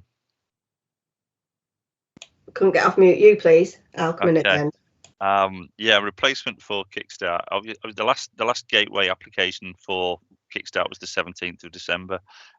Forgive me, Duda, if I'm not saying your name right, but you can put me right at the end of the meeting. Yeah, so we will still see Kickstart opportunities flowing onto our books until about the 31st of March. So we had a huge last push to try and get as many employers, small businesses, SMEs, the likes of the councils, to come to us with further bids for young people to be able to pick up job offers. So we'll actually see no replacement for Kickstart up until sort of May of next year, really. Although, as Tracy's alluded to earlier in the conversation, our senior leadership team are already looking at the challenge that we've got, which is to how can we move 1 million customers into the 1.2 million vacancies that we've got, and part of that will be skills training. So again, our links to the local employment partnership, to the colleges, to training providers will be incredibly important over the next weeks and months as we put together different offers. We've already got procured support galore really through the different offers. So if you saw that really cluttered slide that I've still got on the screen, because I don't think I've stopped sharing at the moment, and I'll get this across to Gary. I'll just because it does have links in it that you guys can have a look at to your heart's content. But it is about creating an individual offer for every customer, Gary. But we'll be looking at some of the big flagship stuff that we do nationally around the job strategy in 2022. Immediately, really, because that's the challenge that Rishi and other political members, Teresa Coffey, will hold us to account on a daily basis. Because as I mentioned at the outset, it doesn't look great for the DWP at the moment, is that employers can't fill their vacancies. That's the current shout from the partnerships that we've got with employers at the moment. The challenges that they face are absolutely the same challenges that we face, because if we can overcome them, then myself and Tracy will do ourselves out of a job. Not because that'll never quite happen, but we would, what we tend to find is it's a snowball effect, that once you encourage households to work and engage in training and employment, they take friends, relatives, family with them, and it all works together to create what we want, which is one thriving community for everybody to be well off in. Hope that answers your question, and do that. And I have got your name wrong. I'll just come in there about, as you mentioned, about how we kind of look at whether the companies are viable and whether they're looking for cheap labour. I think I did mention slightly earlier that a lot of resources being put into the Kickstart opportunities, and at the beginning there certainly was, I think, an element of our employers wanting that cheap labour, or just to take on a young person with no real prospects. I think there's a lot of scrutiny at the outset before we took, and obviously the gateway is closed now, but before we took a new employer on, around the questions that we were asking around the opportunity, etc., and also the viability of it becoming a permanent vacancy. So we've certainly seen a lot of young people be taken on by the company that they went on a placement for, or if they haven't stayed with that one, they've been able to, with the fact that by the time the gateway closed, all those issues had been ironed out, and that robust questioning of somebody taking on a young person, these are young people and they will be the workforce of our future. It needed to be a worthwhile vacancy that wasn't just somebody saying I'll have 6 months free labour, paying them at peanuts. I missed that point actually. Sorry, I failed to answer your question there and do that. Yeah, like any government policy, with every strand of finance, you always get the odd chancer that will try and take advantage of it. But as Tracy said, it was quite a robust gateway. And yeah, we did catch one or two that were trying it on, but we've been quite successful in actually eliminating them really quickly, to the point where, as I started the conversation, we're working with really fantastic employers through Kickstart, and we are seeing those brilliant outcomes. So, the councillor that spoke around the young people that have been interviewed today for vacancies that Lancashire County Council have got in their patch, absolutely superb. That's exactly what the story should be. Life-changing stuff. Thank you. Right, well, thank you very much. Chair, is it okay if I just quickly come back on a little point, and apologies for saying it would be my only question. You said it was a gateway and there was a lot of wetting on the outset, but in terms of once young people are placed on the scheme, is there any audit or touching base with these young people, or is it that all towards the work? All the way through their opportunity that we are speaking to them. Okay. We never lose them, and nor should we lose them. And I think that's the beauty of the job centres keeping their doors open and youth being really quite high on our agenda. Is they are placed with a youth coach, a youth work coach in the job centre, and throughout their time on that placement. And I was sat in a job centre when a young person had rang their work coach because they'd been asked to do something completely different to what they'd signed up to do. So obviously that work coach contacted our Kickstart team, and we were straight back at the employer to say, this is the job that they've come for. You can't have them doing lots of things, particularly things that they didn't want to do. So yes, we will always keep in contact with that young person until a time that they've grown the wings and they've fluttered off into a full-time, well-paid job. Go on, and absolutely fundamentally, a third of our customers on any given working day are in work, and therefore we've had to transform our service to support those clients. Whereas if we again hark back to the legacy benefits where 16 hours was achieved, we just pulled the shutter down and it was a bit like they were gone to us. And that's not the case now. So many of our customers have got that first job that they're working part-time, or they're working to their capacity because they have caring responsibilities or disability, and universal credit and the work coach role to support them. But again, in-work progression is a fundamental part of our daily work around how do we use our support funds, how do we work innovatively to make sure that people can earn more money, and that's a smarter approach. I think it's not about asking people to work more hours because they may not be able to. It's around giving them the skills and qualifications and talent that they need to be able to earn more. Well, can I first of all thank Tracy and Shane for their excellent presentation and the way they've answered our questions this morning. From the issues I have picked out, the 6 weeks wait, the pre-applications from prisoners, and help for migrant workers. But I'm now going to hand over to the Vice Chairman, County Councillor Rupert Swarbrick, to make some recommendations. Thanks, Chairman. You've just raised the 3 points that I was going to raise, and hopefully the officers have picked that up, and will be able to formulate a minute and a recommendation that covers those points, and that will be my that's what I'm proposing, or seconding, depending if you're proposing it. I'm happy to second it. All those 3 points. If you propose, I'll second. Well, hopefully Gary's got that. Are we all agreed on those proposals? Just repeat that, Chair. I'll get Rupert to repeat it. I've not made. It was the 6 week cash flow. Lobbying on the 6 week cash flow. There was the Councillor Singleton's point about the prisoners. Advance for universal credit. Yeah, advance payments. Prison leavers. Yeah. And what was your third point, Peter? Sorry. The help for migrant workers. That's one. Yeah. I'd scribble down 6-week wait, support for migrant workers, and support for advanced claims for prison leavers. Yes. Lovely. Great. Are we all good for that then? Are we all happy with that recommendation? I'll take silence as meaning yes.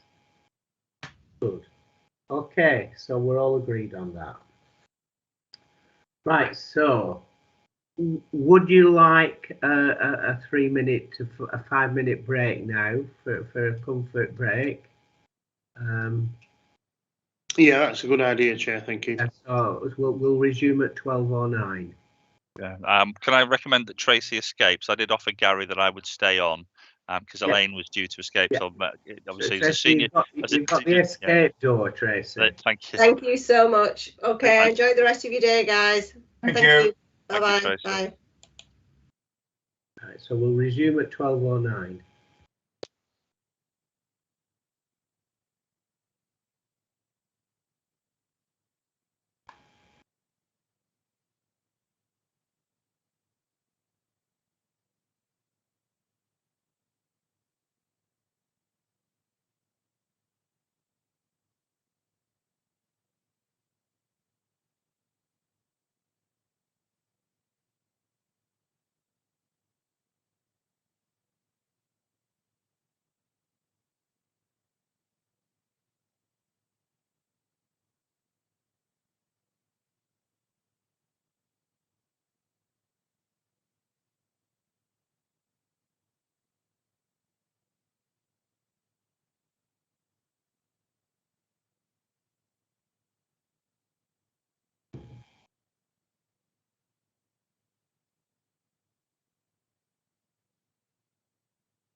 Excuse me, Chair, it's Gary. Yeah, a minute off, Gary. Yeah, just wondering about Electricity North West. Do you want me to get in touch to see if they can turn up for 1 o'clock instead? Yes, please. Yeah, right, thank you.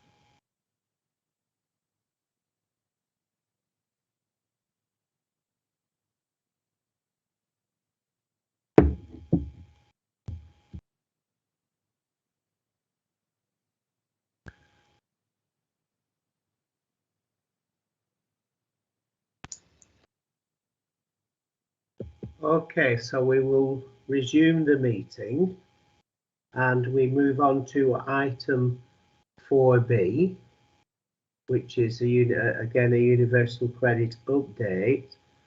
With us, we've got Joe Barker, who's the Welfare Rights Manager, Karen Jones, Care Finance Assessment Manager, Adil Khan, Finance Assessment Performance Manager, Khadija Saheed, Head of Service Corporate Funding, and Annette Roberts, Financial Safeguarding Team Leader.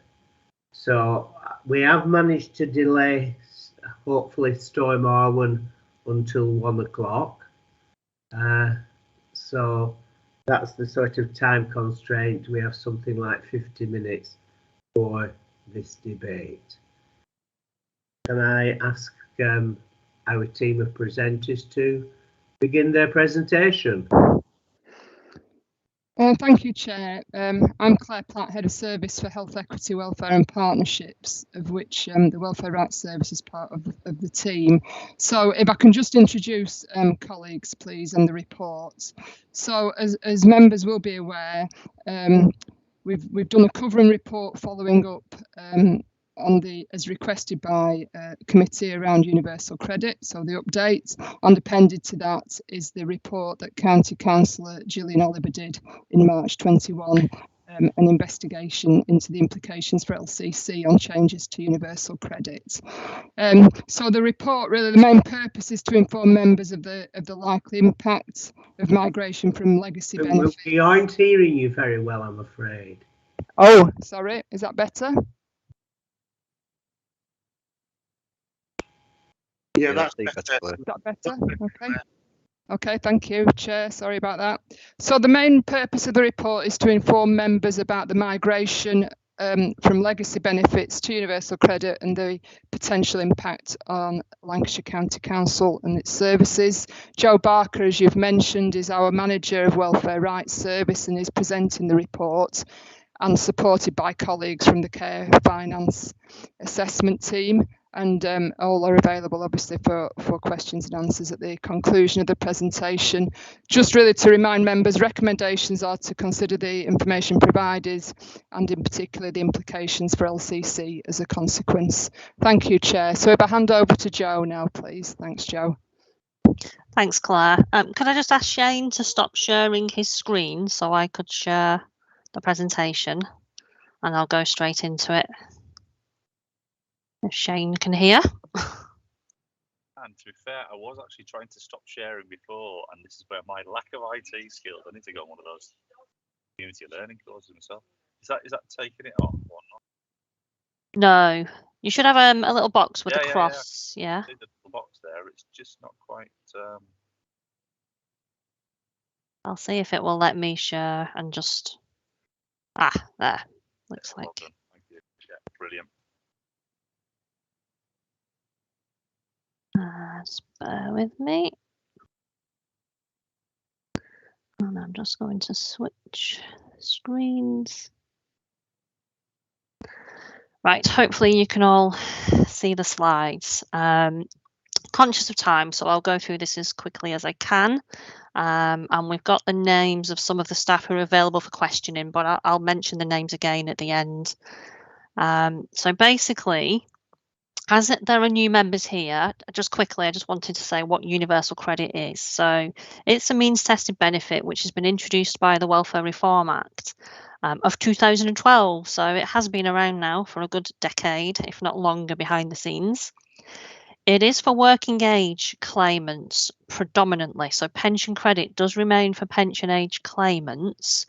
The only caveat there is that we have a rule called the mixed aged couple rule. So where we have a couple, one over pension age, one under pension age, if they're not already on pension credit, those couples will stay on universal credit. So it will mean in future you will see more and more older people who are actually still receiving universal credit because of this rule. It's payable to people who are working as well as those not working. So anyone on a low income with capital below 16,000, in essence, could look to universal credit to help them out when they need it. So the benefits it's replacing is income support, income-related employment and support allowance, income-related job seekers allowance, housing benefit, and both child tax credit and working tax credit. So at the moment, since 2018, December 2018, when universal credit was fully rolled out across Lancashire, people couldn't make new claims for these benefits. All new claims had to be for universal credit. So these means tested benefits that are being replaced, we call them legacy benefits. And that's what we mean in this presentation when I talk about legacy benefits. So I last looked at Stat Exploring and got September details. It's Stat Explore. If any members at any point want information, I'm working now with business intelligence on this, so hopefully it'll be a bit more organised in future. But there's always a time lag on the statistics. So when I looked at this at the beginning of December, it's September figures that I'm reporting on, but there's not massive change each month. So essentially, this is showing the number of people on universal credit across all the districts. Now, the number of people is not the same as the number of households because this includes couple claims. So 2 people might be 1 claim, 1 household. The number of people in work usually is around the 40% mark. Usually around 40% of people on universal credit are working, and around 60% aren't. So if we look at the households on universal credit, this is a bit more representative. It unfortunately only went up to August at the moment, but essentially we've got just over 77,500 households on universal credit across the Lancashire 12 district. So it's the households that had the drop in income, the £20 per week that Shane referred to. And this was for universal credit. You have to understand it's paid monthly, and the monthly assessment period, as it's called, is each month. Whatever goes on in that month is what decides the amount they are paid at the end of the claim, at the end of the assessment period. So the £20 a week uplift, that ended for people whose assessment period was ending on or after the 6th of October. Now, just to explain this a bit further, in terms of numbers and the household data we had in August, essentially that meant a drop in income across all the districts across Lancashire of around 6.7 million per month, because it's a monthly paid benefit. Higher than I really expected. But very quickly after this, and I'll move on to that, there were changes made in November to support people in work. So that has certainly mitigated for those in work some of the cut, if not all, and many are actually now better off. And obviously the household support fund that Shane also mentioned was put into place to cover the winter period. And in Lancashire, a lot of that money's gone to districts who already support people on low incomes through the discretionary hardship funds that they have in place and the housing benefit and council tax support that they still operate. And that household support fund continues to be managed until the end of March.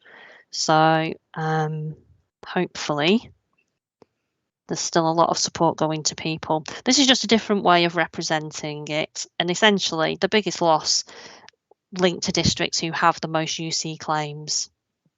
So I just wanted to represent it in a simple way. So in November, this is the change that happened for people in work. So there was an increase to the what's called the taper rate, and the taper rate is just how much of the earnings are disregarded in the calculation of universal credit. So that meant for anyone on universal credit who is working, whether they're working part-time, an hour a week or 40 hours a week, they will all keep an extra 8 pence in the pound above what they already had as a disregard. Now there's an additional change which is of real benefit to people who have children in their household. So if there's dependent children on the claim, or if they have what's called limited capacity for work, those people also have a work allowance that's applied in the claim, and that's a further disregard of their earnings. So the lower work allowance, which is for people who also receive help with housing costs, that increased from the 293 to 335 a month. And the higher work allowance, and that's for claims where there are no housing costs included, that increased from 515 to 557 a month. So we have seen customers who are working, we've seen some carers who are working, and we've seen real benefit to this. So it's thankfully for us, a very positive mood to support people working. Now, this year, really, moving on from what happened last year, is really about the migration and moving people from the legacy benefits onto universal credit. So this is the managed migration. There has been throughout years what we call natural migration. So where people on legacy benefits have some changes of circumstances, they in certain circumstances had to claim universal credit. They couldn't make new claims for the old legacy benefits. So that natural migration has been going on for quite some time. But basically, we have around 57,000 households across Lancashire who are still on legacy benefits. And from April this year, they will start to be contacted and invited to make the claim for universal credit. So these are likely to be people who've been on disability benefits for quite some time, be a whole range of people. Some of them may be service users currently, but many of them are probably not. And what we won't know until they're contacted and we see how this process is managed and how well people adapt to universal credit, we won't know how many of these people may start to come into our services for support. So Citizens Advice do run the Help to Claim service, and my understanding is that they will be taking on the contract for the next year, although it is all remote support, so it's more telephone support and web-based support. What's available locally, we've yet to find out, but it has been really, really helpful. It is something that we publicise, and they've helped a lot of people to make sure that they basically at this stage needed to claim universal credit and know how to do it and support them with it. And we work closely with Citizens Advice where things get complicated. So in general, just to summarise what we've talked about there, basically just over 77,500 households who lost the extra £20 a week. That initial estimated loss around the 6.7 million mark, but what I can't do is determine how the November changes for working households have actually offset that loss, because the data available on Stat Explorer doesn't give you a breakdown of the work circumstances of people. That probably is too much information for statistical purposes. I can only say we have seen customers who benefited from that. And obviously it's now this 57,000 people that we need to focus on, and what that is going to bring to the county council. But some of the impact that I have been reporting on and continue to report on is about our carers. So there's an impact to our shared lives placements and our special guardianship order placements. So just to say, on those special guardianship orders, I've not been able to get, the county council doesn't have a specific team that solely deals with special guardianship orders, which is why I can only provide information based on the work that we do to support those carers, and some of the issues that we see. What special guardianship, just to explain, is basically what we used to call kinship carers.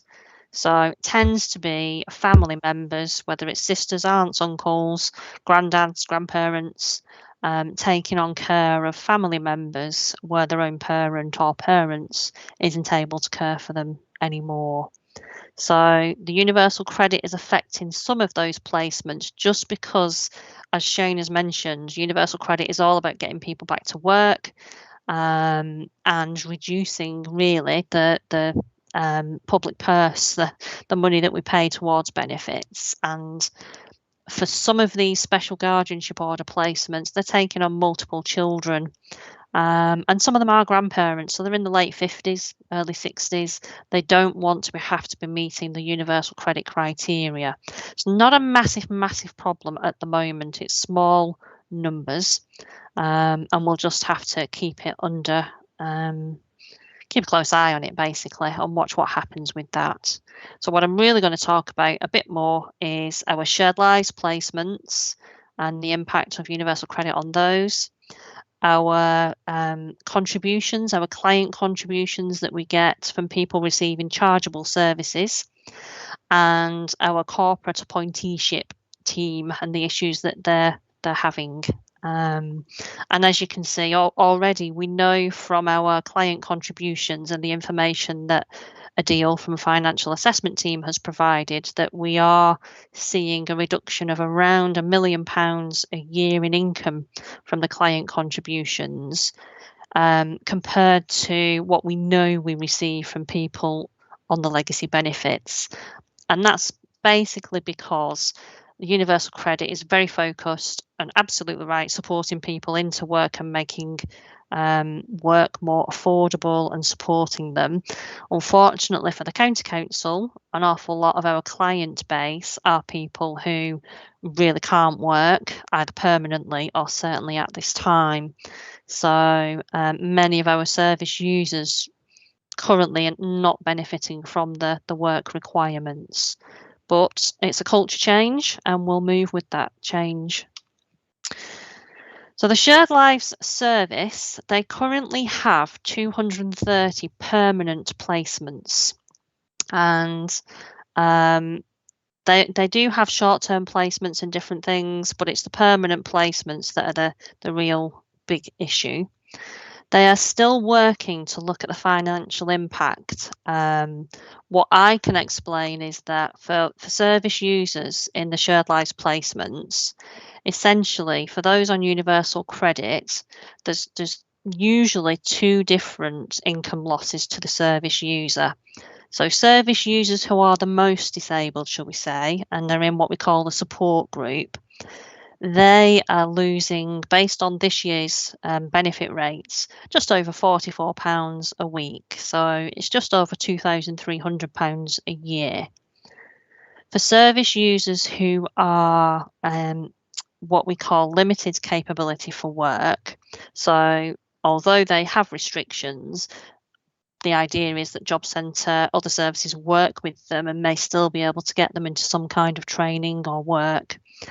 they lose a bit more. So they lose around just over £67 a week. So that's just under £3,500 a year. So with shared lives placements, there's a license agreement with the carer, the service user, and the county council that basically funds the placement. So we've got a service user with potentially less income. What we've also got is a change to the amount of help available with the rent for these placements as well. So it used to be on housing benefit, and still those getting housing benefits tend to get around £30 a week more towards their rental costs than people on universal credit. And it's had, I won't go into detail, it's just a different way that housing benefit and universal credit apply the rules for shared lives placements. So that £30 a week loss in rental income is an additional burden. So I'm sure that's what shared lives are grappling with at the moment, trying to work out what this means with future placements. And we'll see that in time.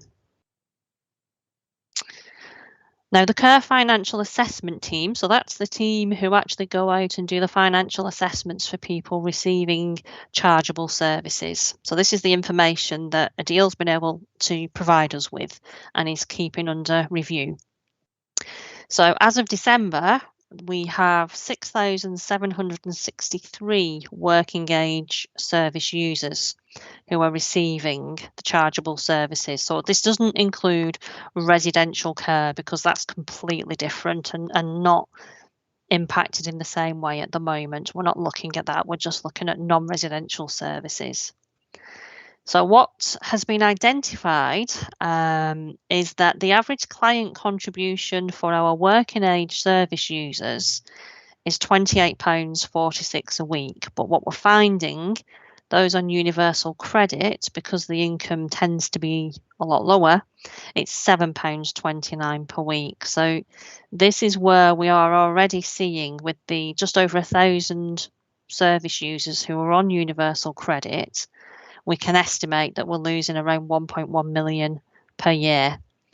Now, we don't know how many of the 6,763 current service users will be migrating onto universal credit.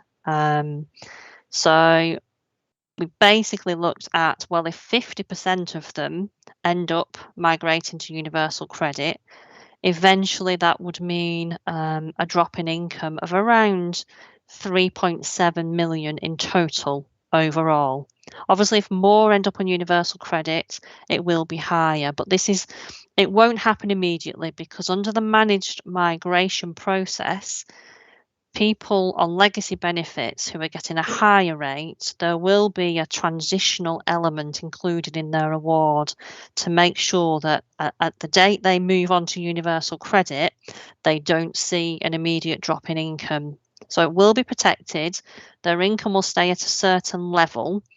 The only issue there is if they have changes, so as their rent goes up, or if they do find some work, then it all eats into that transitional protection. So all of those changes they might have will impact on the financial assessment. And that means for the financial assessment team, they're going to be very busy. I've mentioned, and this is just something we will be watching, but the average client contribution for our pensioners, the service users in the same situation, is £69 per week. But as I mentioned about the mixed age couple rule, that means that welfare reform is going to impact on the contributions we do get for pensioners, because we will slowly start to see an increase of older people who are still on universal credit. And obviously with the increase in pension age, that will also have a natural impact on our combination really of service users, the working age versus the pension age. Currently, pension age service users make up about 45% of the caseload for the financial assessment team. So we'll just have to see how that changes. The work issue is currently there is an annual financial assessment review. So they do an annual check and reassess people's client contributions. And this is where we worry that for the financial assessment team, they're going to be contacted possibly on a regular basis from individuals because of changes or problems and things they don't understand with the universal credit. So that's going to have quite a significant impact on the team. We also find that the team, compared to on legacy benefits where they have a joint working partnership with DWP, if they can't see the information they need on the system that's called Searchlight, which is a DWP note system where they would normally look for information, they could just ring up, they were on a list and they could get the information they need from the department. That doesn't actually exist with universal credit. So if they can't see the information they need or it lacks the detail on Searchlight, and that's often the case unfortunately, they've got to put more responsibility on service users or the families or the people supporting the service users to try and get the information needed to make sure they do a correct financial assessment basically, and that's really, really difficult. In terms of the financial safeguarding team, so they currently have 513 service users that they are corporate appointee for. And corporate appointeeship basically means for benefit purposes, they deal with the claims, they are paid the benefits, which they then disseminate and pay the bills for people. So of these 513, 240 of them are working age and only 37 of them are currently universal credit claimants. But what they're seeing already in the team is a noticeable shift. So whereas previously it was mainly acting for older people, they're starting to see increasing numbers of working age service users. They're seeing an increase in referrals and time spent on the UC, the Universal Credit cases, which I'll explain on the next slide why that is. So currently they've got around about a 3-month backlog of referrals, and they know that there are 35 working age clients in that backlog as well. But there is just a general concern about managing these claims. It's not so easy as it was for managing claims for people on legacy benefits.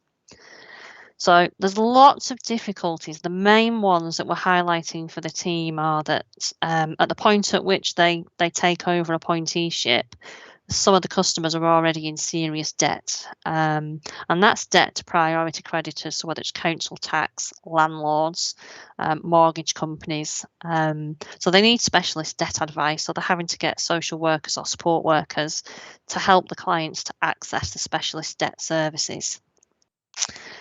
They find that most of the customers are not in what we call a work requirement group on universal credit. There are different categories of people with universal credit with different work requirements, but most of the people, because one of the reasons that corporate appointeeship team take on people is that they don't have capacity to act for themselves, they don't have mental capacity, then most of them have no work requirements, so they can't go to job centre staff who are DWP staff and ask for support with the claims.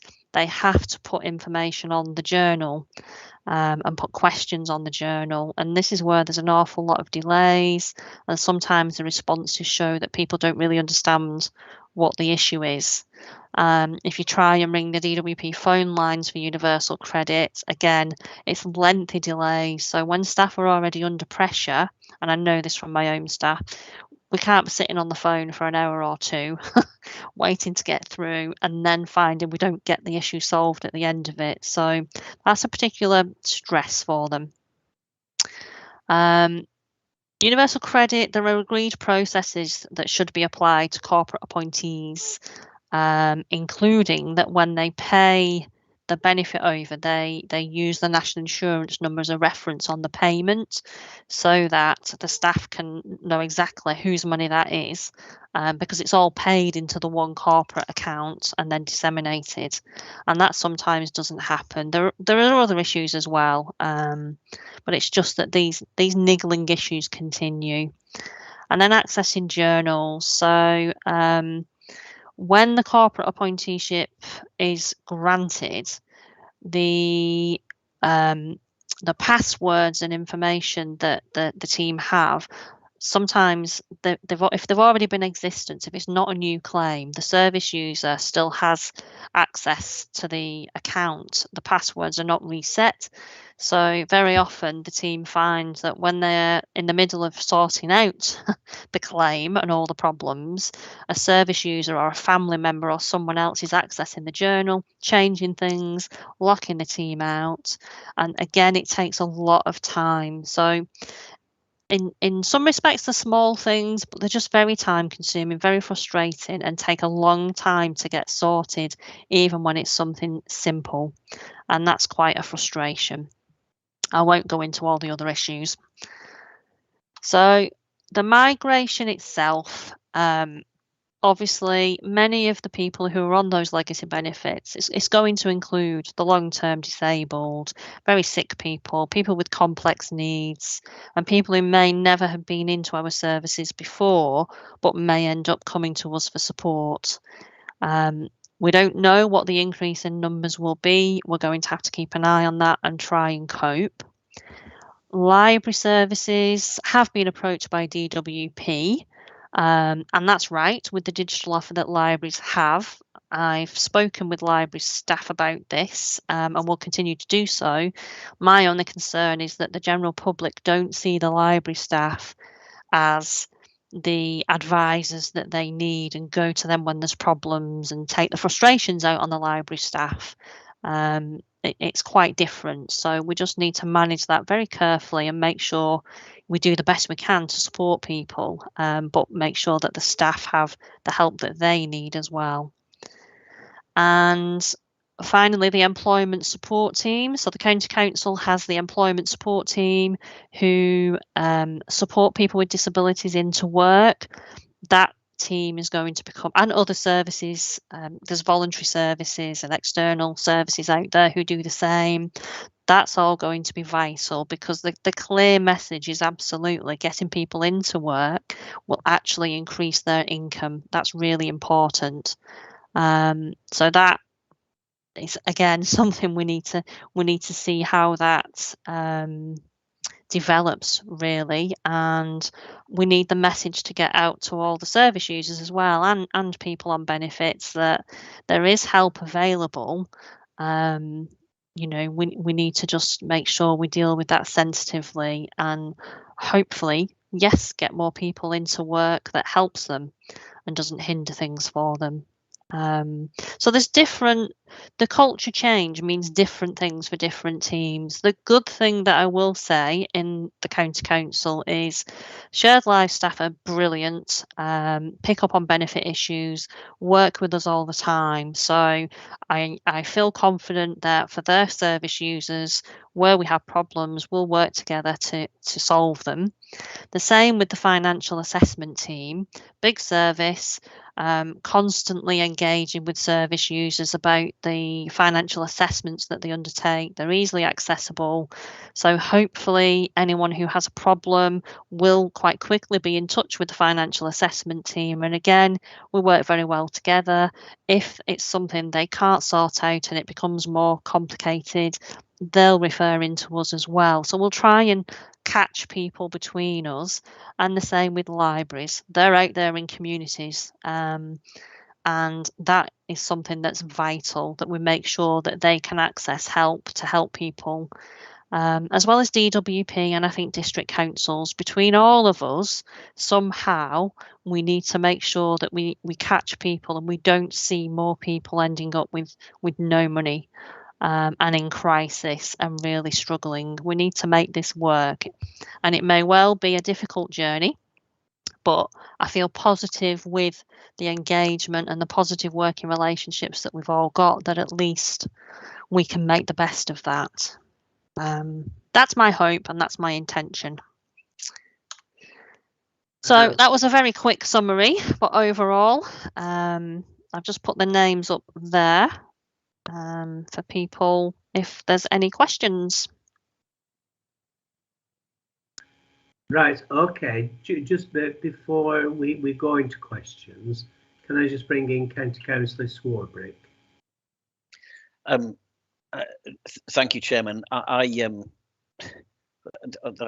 Thank you for the presentation. It was illuminating and it got increasingly challenging to hear the messages as it went on, and I would I think we as councillors need to make sure that we understand if there's what we can do to help you improve the connection out there. And you may not have the answers to that right now, but I think you should bear in mind that that's we're embedded in our communities, and there's 84 of us. So if there's ways in which you think we can help, then we should be we stand by to offer that, to make that offer, or to make that help. Right. Thank you. Okay. Now, just before I bring members in for questioning, can I ask you all to be aware that we've already put back the electricity, North West electricity, from 12:15 to 1 o'clock. So please, questions only. County Councillor Lorraine Beavers. Thank you, Chair. So my question really is, it was pretty grim, the report, and I feel that, we're really going to struggle at Lancashire County Council to help the vulnerable residents. But my question was really, in part of your report, you said that, the people that are more severely disabled are looking at losing £67 and 4p a week, and then an extra £30 sort of rent allowance. So that's like £100 a week off what they're used to receiving. These are people that are in shared lives. So I've got real concerns. Are them figures right, or have I just sort of put 2 and 2 together and made 28? No, that is right. That is right. In the shared lives placements, for particular clients who are in what we used to call the work-related activity group, it's now just limited capability for work. So the income paid directly to the client as their general income, if you will. So that eventually will be, for new claimants, it's already a £67 a week drop compared to what they got on legacy benefits. For those who are migrated over, it will be a slow process where they come down to that level. And then the rent figure on top of that, the drop of £30 a week, that's the complexities of how universal credit supports certain types of accommodation. So under housing benefits, supported accommodation, it's referred to a rent officer. They do a rent determination and you tend to get slightly higher rent.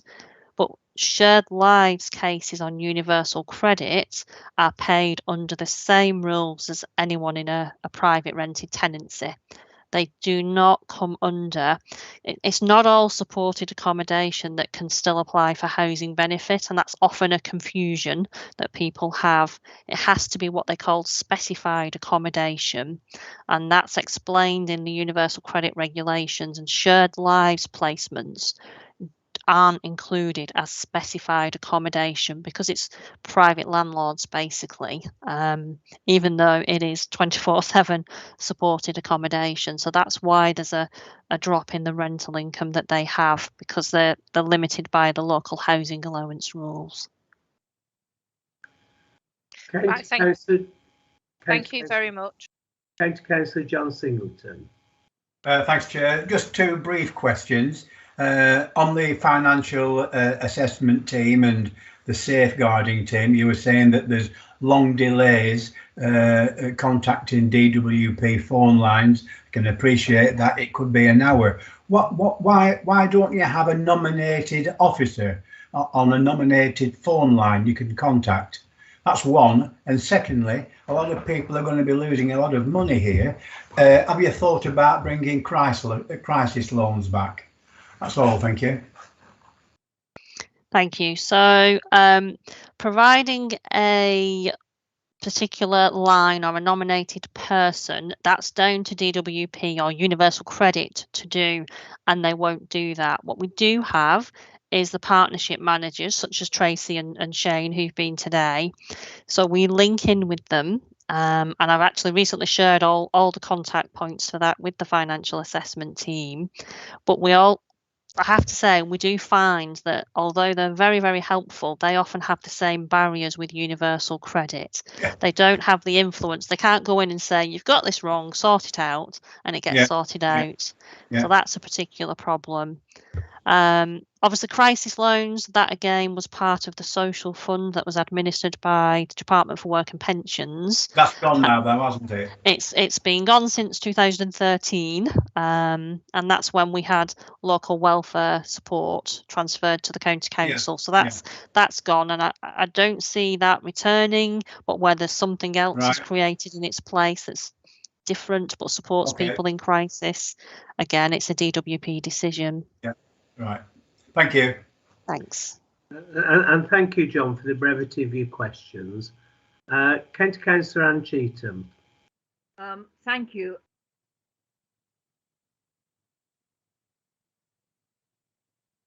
Anne, your microphone's off. Am I with you now? You are. Can I just, only as a sort of query question, because we are coming now, and it's just touched on slightly, a new generation of elderly persons who have been looked after by their parents, and then reduced to one parent, and then no parent. But they have been looking after each other, you could say. Now, I'm sure all of us at some time or another will come across, certainly within the next 10 to 15 years, where this is going to happen. And I know I've got one in my own area where there are concerns, because you don't want to take away certain responsibilities that they have been able to carry out, but now they don't have to do that. But they have got to stay looking after themselves, if you understand my meaning. And I just wondered, where do we first sort of alert? And I don't mean this in a peculiar way, but you know, they have their own way of approaching life, and can be quite obstreperous on the odd occasion. And I'm just looking at that, how we sort of work to make sure that the intervention, which will have to come into place to a certain extent, just to reassure neighbours who are always on looking but don't want to take on any responsibilities. Can you just give me a little guidance on that, please? So for anyone in the community with any kind of support needs, social care needs, shall we say, then initially they would or should be referred in. If they're not already known to social care services, then we'd like them to be referred in for a full assessment to look at what the issues of concern are, what kind of needs they have, and that would all form part of the care assessment.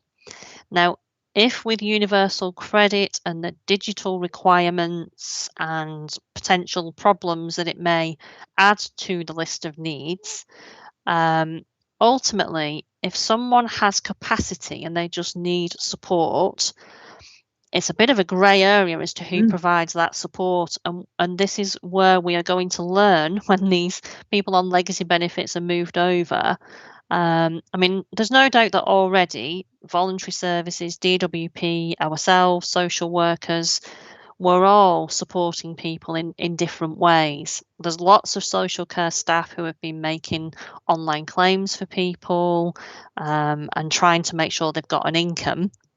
But we need to tidy that up, because we need to make sure that the right claims are made, that if people really cannot cope with a digital claim but could manage things with support, then we need to make telephone claims. So this is why we've really pushed our social care staff to use, in the first instance, the Citizens Advice Help to Claim, because those assessments and judgments can be made. And we're very clear with DWP that the only people who should have an appointee are those who genuinely do not have mental capacity and cannot manage. It shouldn't be, oh, they're going to struggle with this, so we'll get an appointee, because it's taken control away. But we see a lot of people who are financially abused, and it would increase that risk, and that's not what we want to see.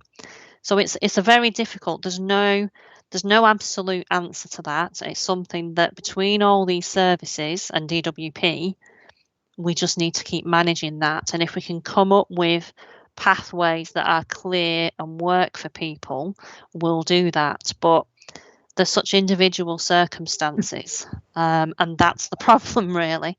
So I would hope that a social care assessment would certainly pick things up. And with the safeguarding leads at DWP and the partnership managers and those services like ours who are work specifically on benefits, between us all, we should be able to make sure that the right support is provided. But certainly for me, appointeeships are an absolute last resort, because they take the power away and they give someone else power over that person's claims and income, access to money and information that goes a bit beyond really what benefit they're getting. You know, there's a lot of information you have to provide as an appointee and a lot of information you have access to. So we need to make sure people are protected and get the right support.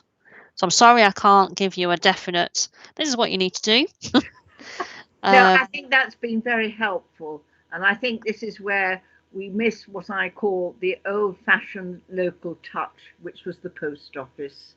And I have to say, they've got no access to a post office. They've got no access to a banking services, because we live in villages where things have changed dramatically in the last few years, and where they had that neighbourliness. And I think this is why I wanted just to put it up on the thing. Thank you very much for the initial approach.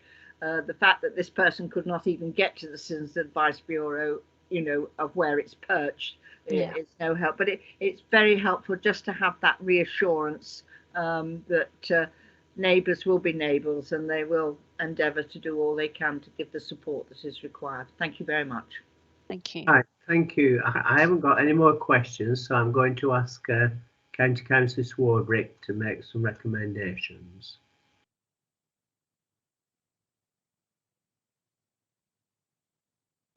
Your microphone's muted, Rupert. Apologies, I got overexcited. Thank you for that. Just to point out that in the chat, Shane is putting some notes up, which hopefully will survive the end of this meeting.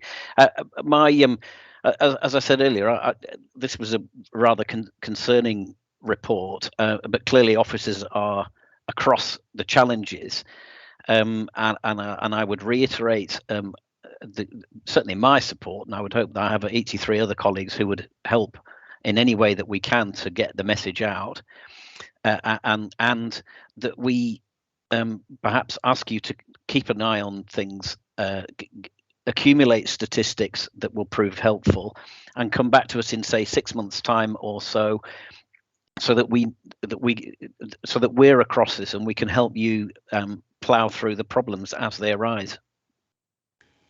So you're moving that recommendation? I am moving that recommendation, please. I will second. Are we all agreed? I'll second. Thank you. Are we all in agreement? Yeah. Chairman, County Councillor Beavers is trying to speak. Okay. All right. So obviously we've got our concerns about the 6-week wait, and now we've got other concerns. I mean, it's late in the day, but obviously we can see that Lancashire County Council, and as a county, the people of Lancashire are going to be struggling, especially the shared lives. So I don't know whether I could ask you, Chair, whether we could continue to look at this and see if there's any way that as a county council we can make a cross-party resolution to look at this in 3 months' time, and maybe start petitioning the government on the shared lives and how they and how universal credit is spread out across the country to make sure that the most vulnerable members of our society are protected. And the most vulnerable members of our society are the people that haven't got the support of their families and have had to go into shared lives. This will become a massive cost to us, because if shared lives doesn't work within the community, these people will then have to go into care homes at massive cost to themselves and to the county and become institutionalised. This is a massive issue, and it's something that we should be looking at. We're here to represent the people of Lancashire, but also to protect the vulnerable. And I think these issues that have been Can I brought ask you, forward. Councillor Yeah. Deans? I mean, I suspect that that's what County Councillor Rupert Swarbrick was trying to achieve in his recommendation. Is there any form of wordage you would like added to that recommendation to make this happen? Can I just ask Rupert or Councillor Swarbrick to come back with what his actual recommendation was, and then maybe we could look at making it a little bit slightly stronger, if that's agreeable with you, Rupert. Yeah, Chairman, I think I was my original proposal was that we obviously ask officers to monitor this. Obviously, they'd be massively on top of the situation with statistics, which of course are very important in building a case. And I'd said that we revisit this in 6 months' time. But if it suits that we bring it forward in a little bit sooner than 6 months' time, well, I'm happy to accept that variation.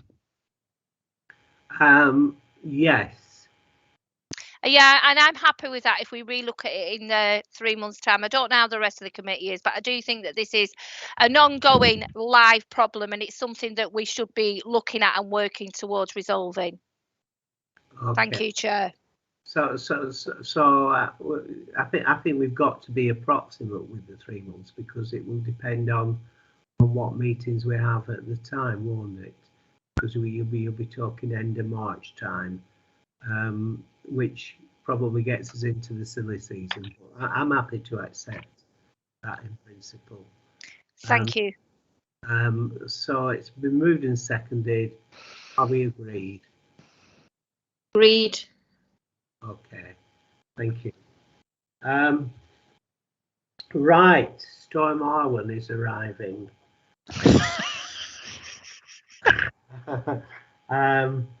And we have with us Electricity Northwest. We've got Paul Bircham, who is the Regulation and Communications Director, and we've got Helen Norris, who is the Stakeholder Engagement Manager. Are they with us, Gary? They are indeed. You can see them on the screen as we speak. Thank you. Can I say to both of them, thank you for your patience with this, because I know you were originally scheduled for 11:45 and it's now 1 o'clock. So I do apologise for the delay. Unfortunately, it should have been Storm Arwen itself that was delayed, shouldn't it? Here we go with your presentation. Okay, Phil, thank you very much for inviting us to come and speak with you today. And good afternoon, everybody. What we'd like to do is just share with you some details of what happened in relation to Storm Arwen, and some of our initial thoughts on lessons that can be learned, and how we can move forward and do that. So I've presented a paper to the committee. I'll just ask Helen to project a couple of slides, if that's possible, to illustrate some of the points that I'm going to make. I'm not going to read through the whole paper, but I'll make a few points about how things happened, and I'll try and bring out a little bit of data that we have on the particular issues in Lancashire, whereas the paper that I presented covered the whole incident right across the northwest of England. So first of all, if we just move on to the first slide, please, Helen. The Storm Arwen was a very extreme event.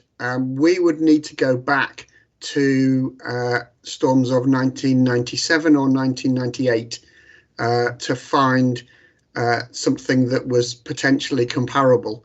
And in terms of damage caused right across the whole country, then this storm is more damaging than even those events. But those would be the last events that were on the same kind of scale for Electricity Northwest in particular. And in this event, we had 93,000 customers who lost supplies during the storm. Now, many of those customers were off supply for an extended period, and they're very disappointed with the time taken to restore power, and their personal experiences were very tough. And that raises major concerns for us. And we're very frustrated that some of our customers feel let down and that we couldn't restore supplies more quickly. But I'll try and explain the circumstances around that. And we do need to recognise that our industry works on a sort of risk-based approach to resilience that's a balance between resilience standards and cost. And from time to time, then we get these unique events that make us think again about those resilience standards. And I think the other thing that's driving us to reconsider and think again is also the advent of climate change. And we're looking at how we adapt to climate change, but it is clear that climate change is affecting weather patterns in the UK. It's definitely affecting the levels of rainfall, it's affecting the temperatures. And with more energy in the weather system globally, then it's not a surprise that we're seeing more powerful storms coming along. So all of these things impact on our consideration of resilience standards. If we can move on to the next slide, just to explain, first of all, our storm management and preparation approach.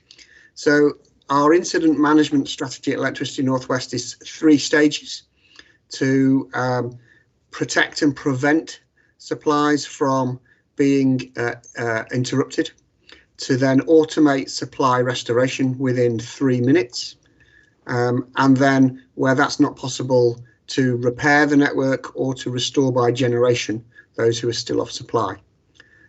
So in Lancashire, thousands of people were protected from the storm by our continued investment in the network. If we look right across the Northwest, there were 750,000 customers who were supplied by overhead networks who were in the path of this storm. The storm was initially forecast for the Northwest to be an amber storm in Cumbria.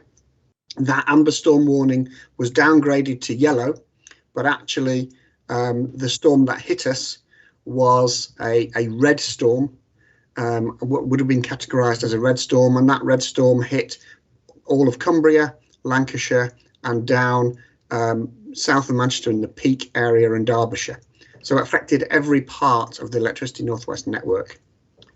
Because of the investment that we've made in preventing and protecting, then we were able to ensure that of those 750,000 customers, only 93,000 lost supply. And of those, 18,000 was restored automatically in less than 3 minutes. And that included about 50% of the customers who were affected by the storm in Lancashire.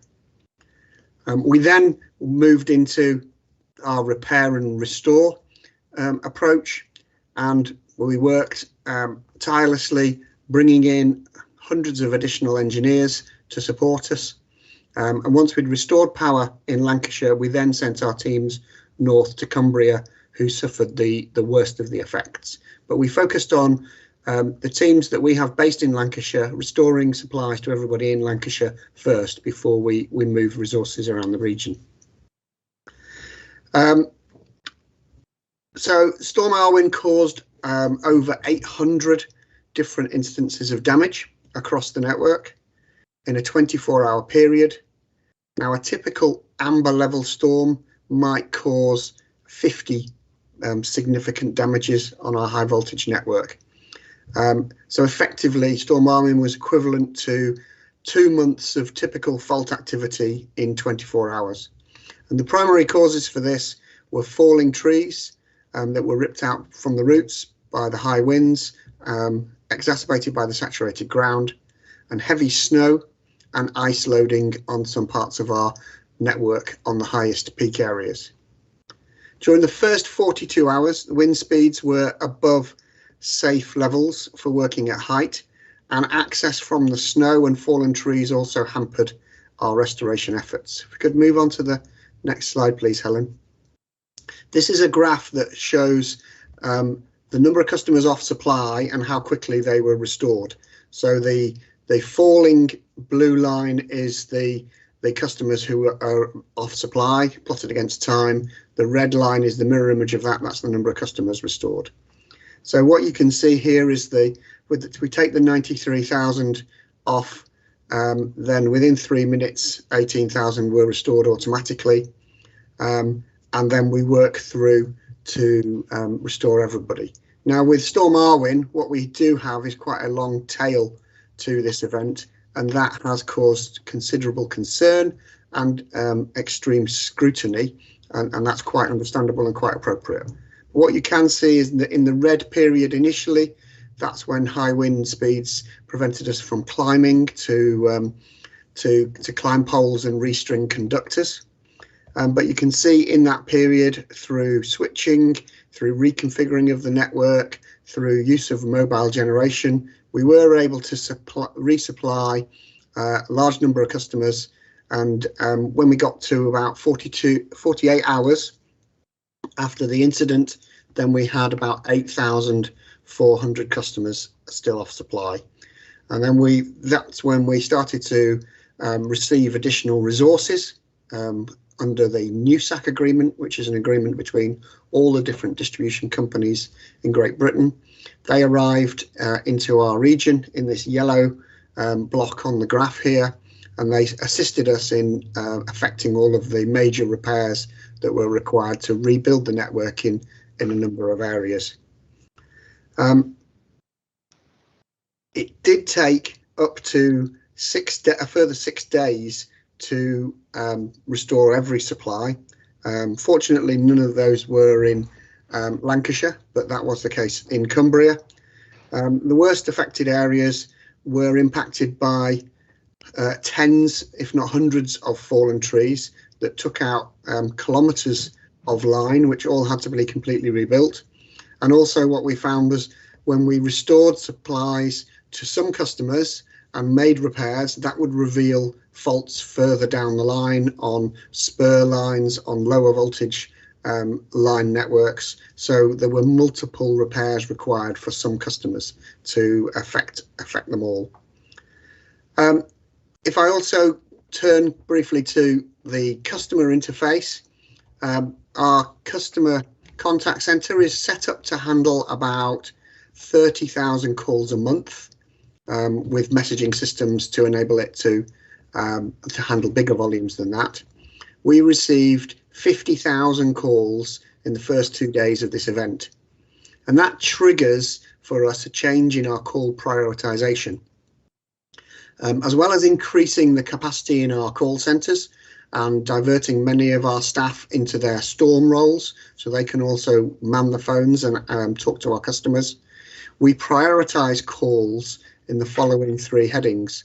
So calls that are reporting sightings of damaged lines, highlighting safety emergencies and identifying the faults, those are prioritised first. Then calls from customers on our priority services register who are more vulnerable are prioritised second, and then all other calls are prioritised third. The benefits of this approach is that it enables us to assess and identify the scope of the damage to the network as quickly as possible, and then make the repairs that are necessary.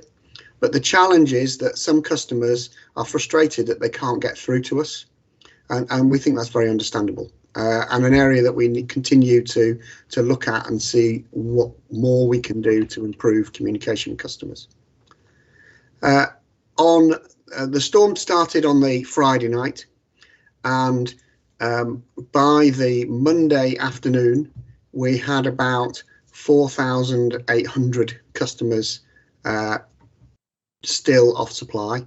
And at that stage, we had a good understanding of where all the damage was on the network. And at that point, we were able to provide those customers with fairly accurate estimated times for restoration. In the period before that, we do recognise that some customers got multiple messages about when their supplies would be restored. So what we did say was that most customers would be restored by the Sunday night. And as you can see from the graph, that is true in about 90% of the cases. But for those customers who are not restored, they've received multiple messages by this time about when the restorations will take place. And that does affect confidence in our website and our messaging approach. And that's something that we need to reflect upon further. During the event, there are other parts of customer care that we provide. We provided 14,000 hot meals using 4 local businesses and 8 mobile units. We made available 400 hotel rooms for customers who were off supply for extended periods of time. About 142 overnight stays were utilised from that provision. So there's always some spare. If I just move on, Helen, please.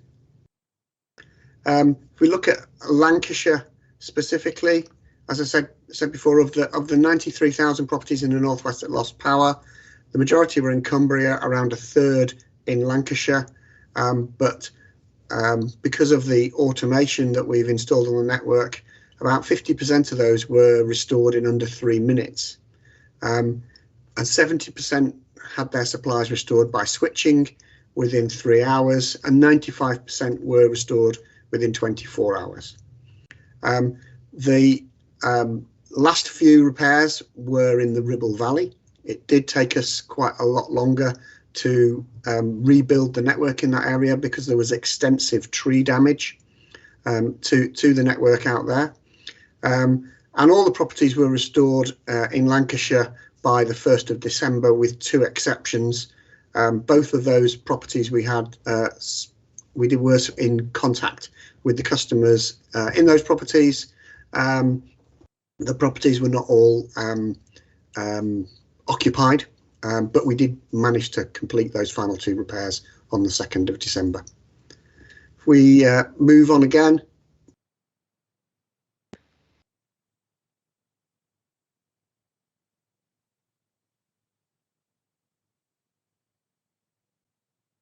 Just some photos here of some of the resources that were brought into the area to help that. So on the left here, we've got teams that actually joined us from the Isle of Man. So we had teams from the Isle of Man who were first to respond to provide extra resources to us, not affected by the storms. Then teams from the southeast of the country, around London area, and then teams from the southwest of the country came in latterly in the thing. And also here you can see some of the yards in our region where all of the mobile generators that we use to effect faster repair when we have got major network rebuilds to do. You can see them, the larger ones on the left can supply multiple properties. The smaller ones are for individual properties there. If we move on again, Helen. We are contributing to the government's review and our energy regulator Ofgem's review. We're also conducting our own review of this event, and we'll support that review with independent consumer research and a number of focus groups taking in the views of customers and of business customers as well. And we'd be very keen to hear direct from this committee or from councillors about views and thoughts on what we can do to improve our storm response. As we say, there are always lessons to learn, and I think there's definitely things that we could do better in the future. So we're very, very interested if councillors or if this committee would like to give us some feedback on impact on people that you represent, the provision of information, and what did you need from us and what could have been better. So I'm very happy to talk about what might change in the future and some of our initial views, but I'll pause there as I see hands are being raised and take some questions.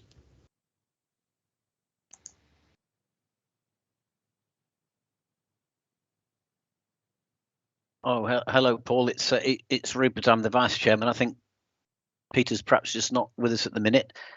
Thank you for that very detailed presentation. The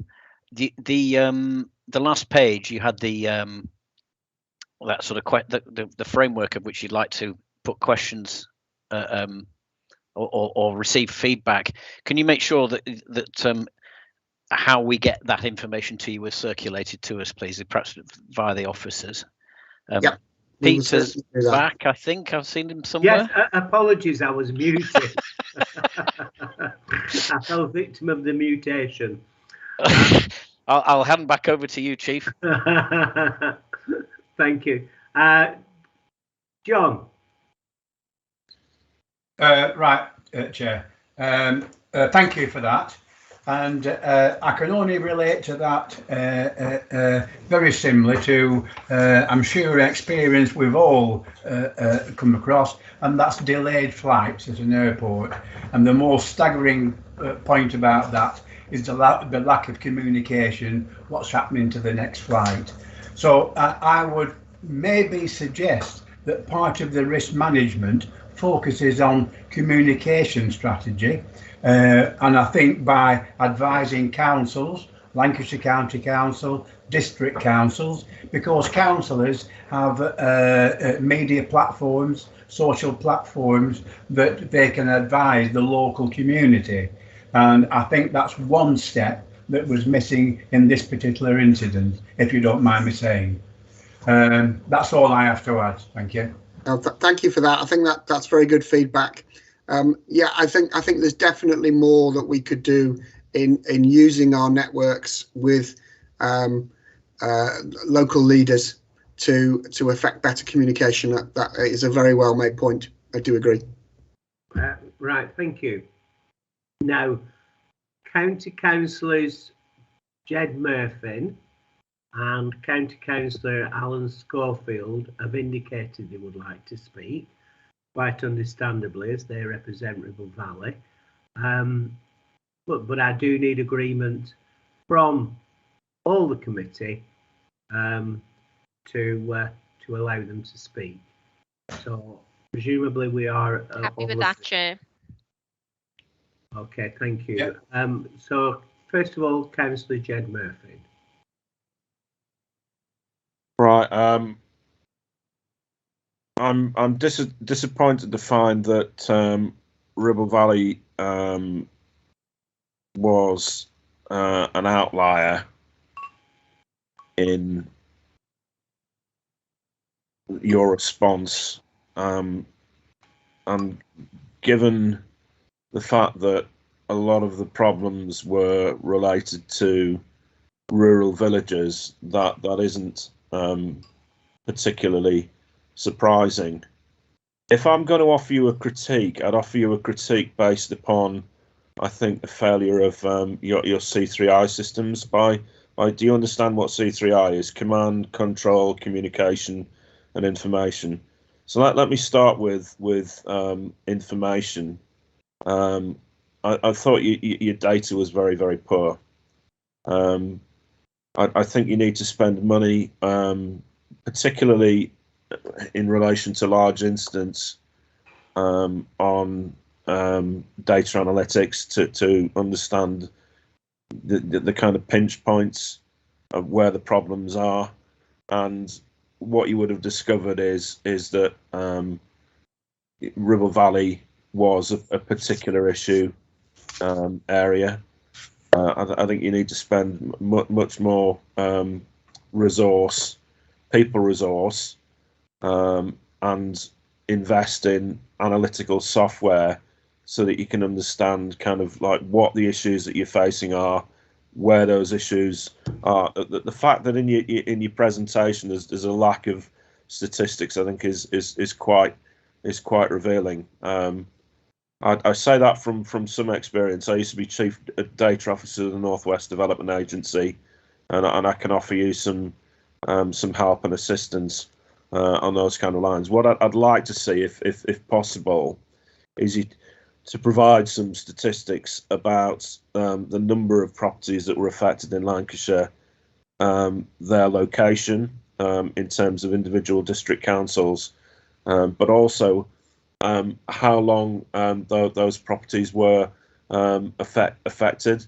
I thought it was interesting that you talked about a lot of the issues, the primary issues were dealt with in regard to the primary networks quite quickly, but then a lot of the issues took a lot longer in terms of the secondary and tertiary overhead power line networks. I think what you'll find is that the big issue, particularly for rural areas, are the age of the infrastructure. I've been fortunate to spend a little bit of time with some of your engineering team who got put up in the Ribble Valley, and I got talking to them in the pub. So let me make 3 observations. So I on another large incident, not this one, but I got to attend with one of your crews, and they were surprised at the age of the infrastructure, because you got these kind of wooden posts with your overhead lines on, and some quite ancient technology which sits on the top of it. And I gather one of the issues that you had was actually resourcing replacement technology, and you had to go down to, I think, somewhere in Wiltshire to a couple of warehouses to kind of access spare parts and replacements, and it was really difficult in order to get hold of some of that stuff. But what I was told, and this kind of like really blew me away, I said, well, when was this technology originally put in place, and why has it not really been updated? Well, they said, well, this was put in place in 1946 after the end of the Second World War.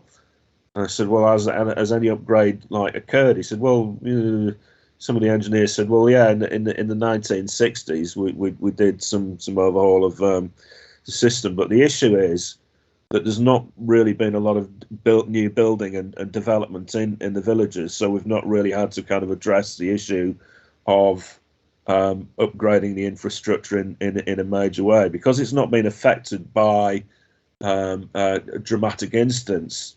Then there's been no reason to, in other words, it's adequate, it's effective for the job that it does. But what the storm has done is revealed just how inadequate that infrastructure is currently. So I think you really do need to seriously look at the infrastructure, particularly the secondary and tertiary power lines. The issue that I'm sure that Rupert will confirm is that we don't have a lot of big overhead pylons, creeping across the Ribble Valley in areas of outstanding natural beauty, and therefore some of that ancient infrastructure is quite fragile. So let me move on to communications. I think that was really poor. Can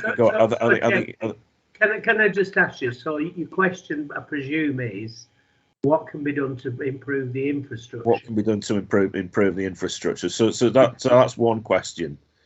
Okay. The second is what can be done to improve your communications. Now, in the modern age of technology, what you've got to remember is that our villages are particularly vulnerable, because once people have no electricity supply, they're very dependent on maintaining, chargers on their mobile phones and portable devices and computers and tablets, and therefore they can't actually access the support and information that you're providing.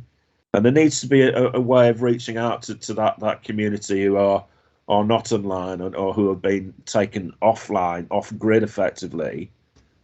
So, what I found just disappointing was that you didn't do kind of, and I'm sorry to say that this is probably the only way of dealing with that is kind of like mail shots, like leafleting of addresses that were affected, and going on things like the radio and the TV much more in order to reach out to communities to say, like, look, we're here to help, rather than trying to do a lot of stuff online, which I was aware of, and I was kind of cascading that through to neighbours and friends and family of people who contacted me that were kind of available. So what do you think you need to do in order to improve your communications process?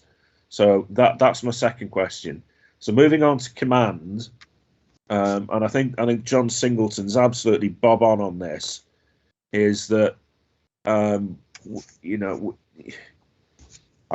think in terms of go-to people in your organisation, we were lost. We were absolutely lost in terms of knowing who the people that we should go to were, that could have provided that link into your networks, allow us to kind of like talk to people at different levels in your organisation.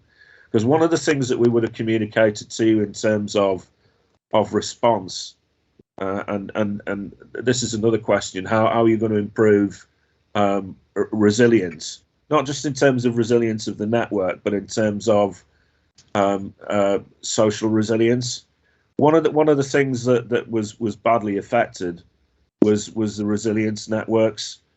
Lancashire is the gold command, but Lancashire, I spent a lot of time talking to the chief exec, to the leader of Lancashire County Council, the leader of Ribble Valley Borough Council, and they didn't have any kind of like contact points within your organisation to go to people to say there is a problem in a number of villages that we had in the Ribble Valley, places like West Bradford, Grindleton, Cowark, Bash O'Leaves.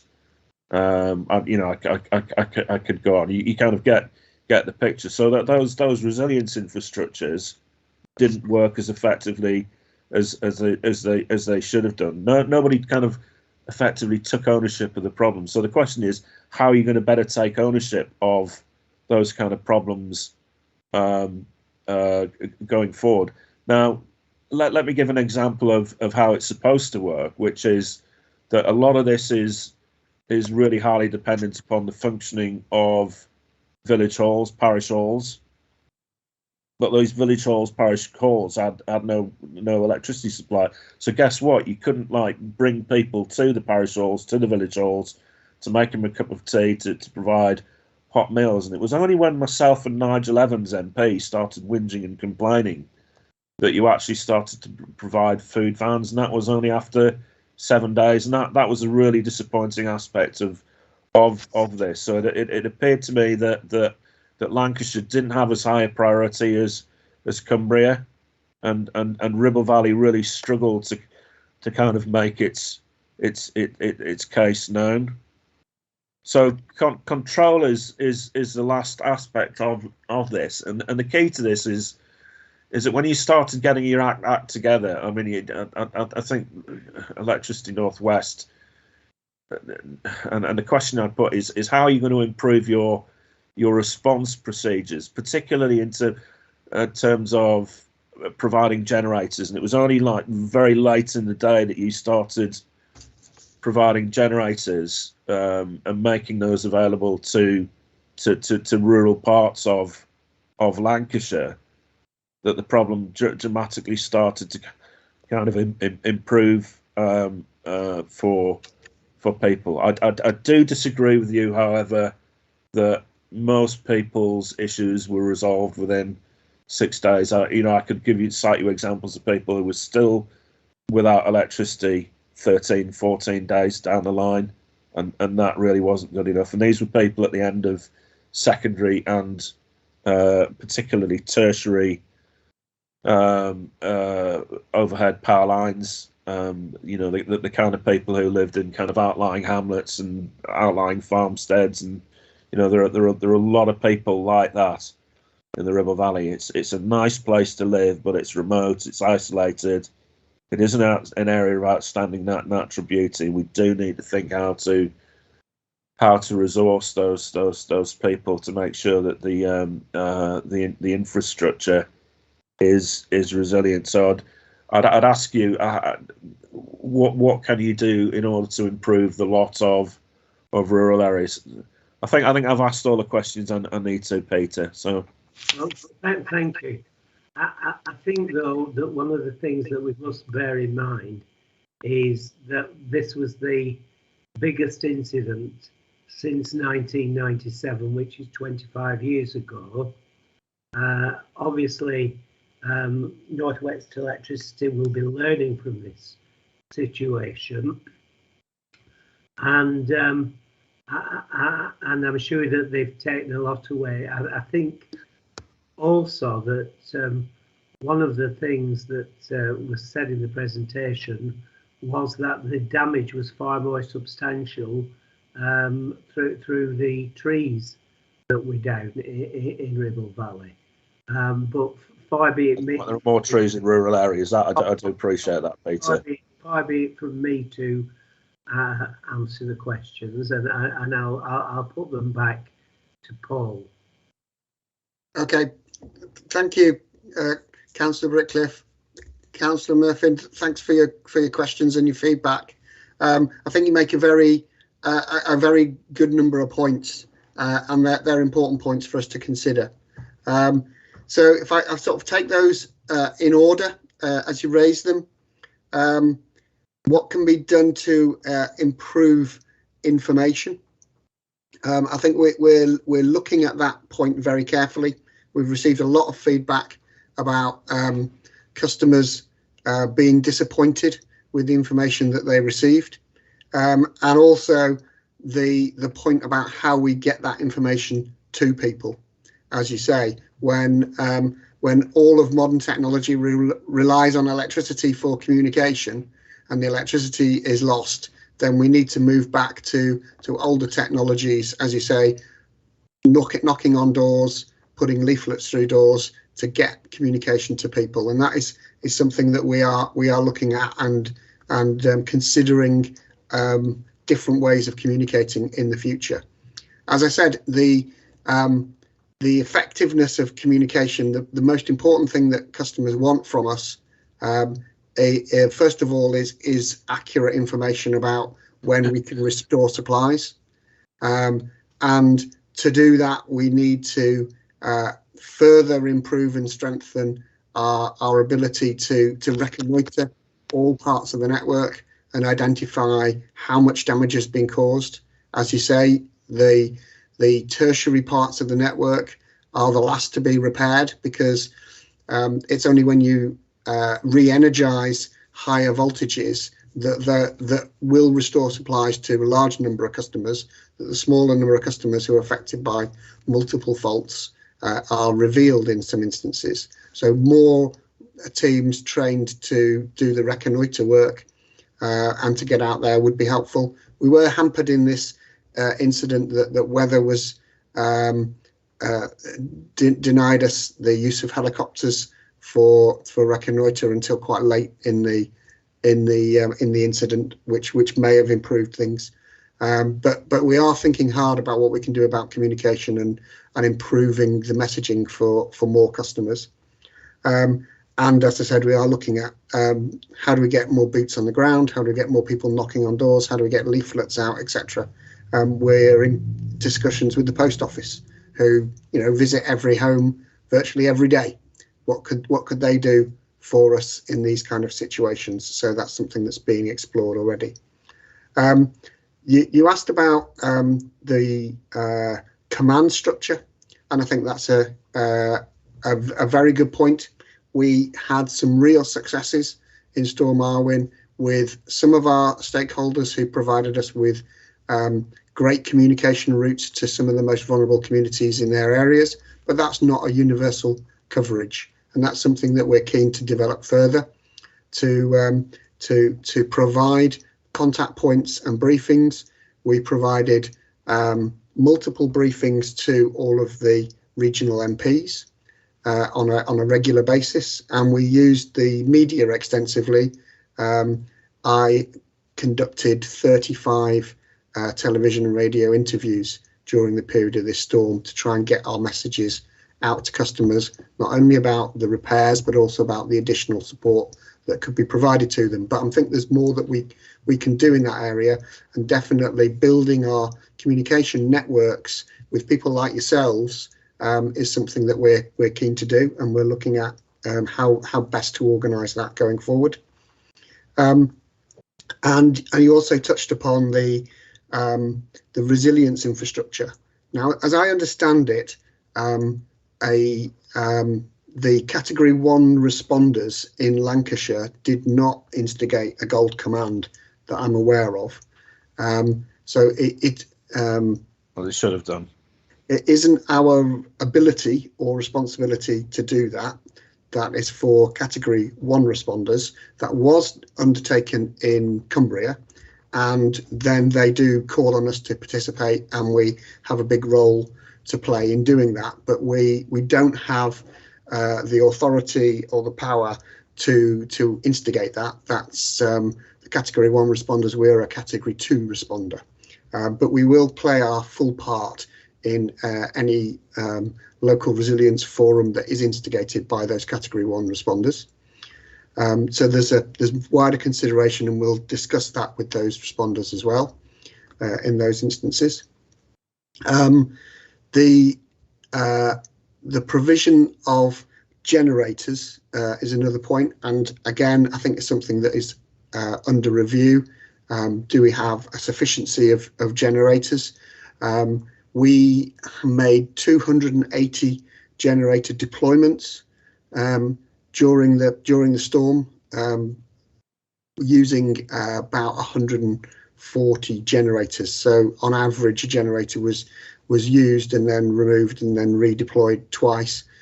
Some of our generators can provide power for whole villages, hundreds of properties.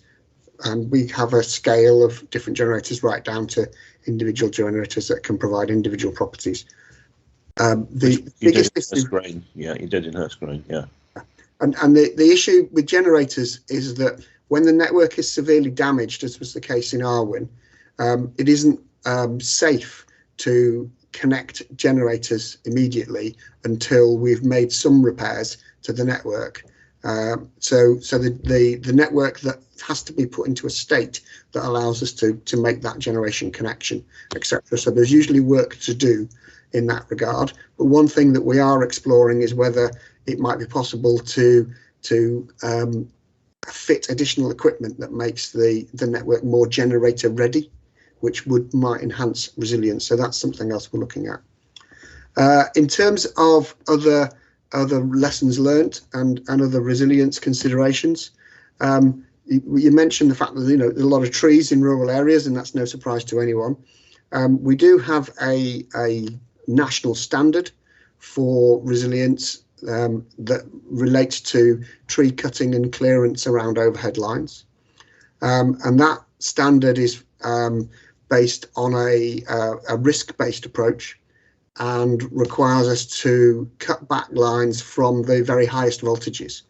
But generally, it doesn't work at a standard where you have a piece of infrastructure supplying less than 4,000 individual properties, and that is clearly the case in the Ribble Valley.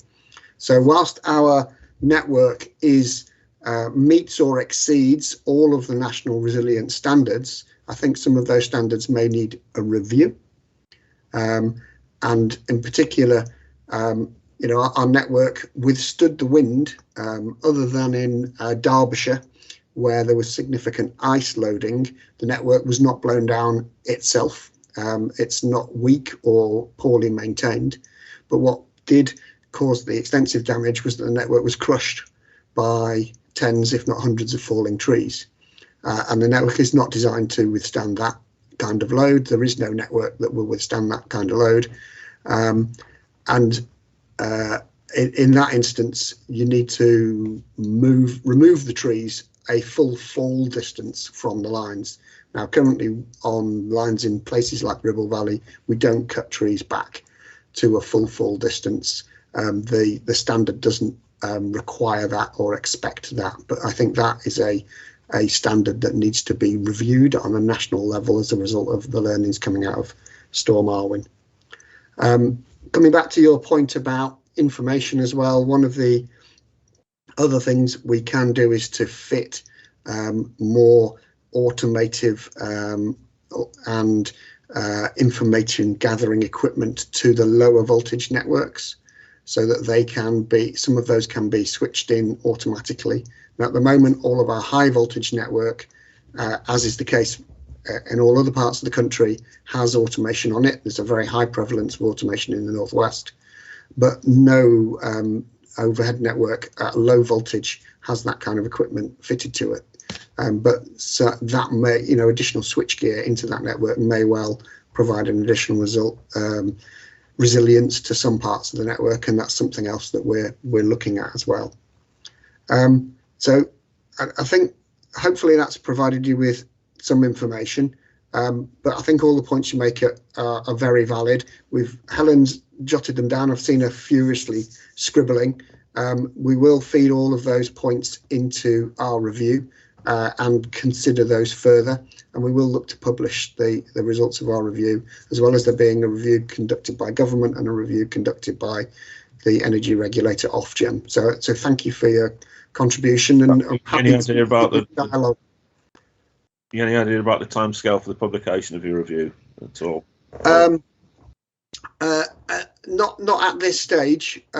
We want this to be timely, so we'll look to conduct it quickly. We need to have further discussions with the government about interface of our review with their review and their timescales, because they may find it very presumptuous of us to issue our own report before they've made and conducted their report and their findings.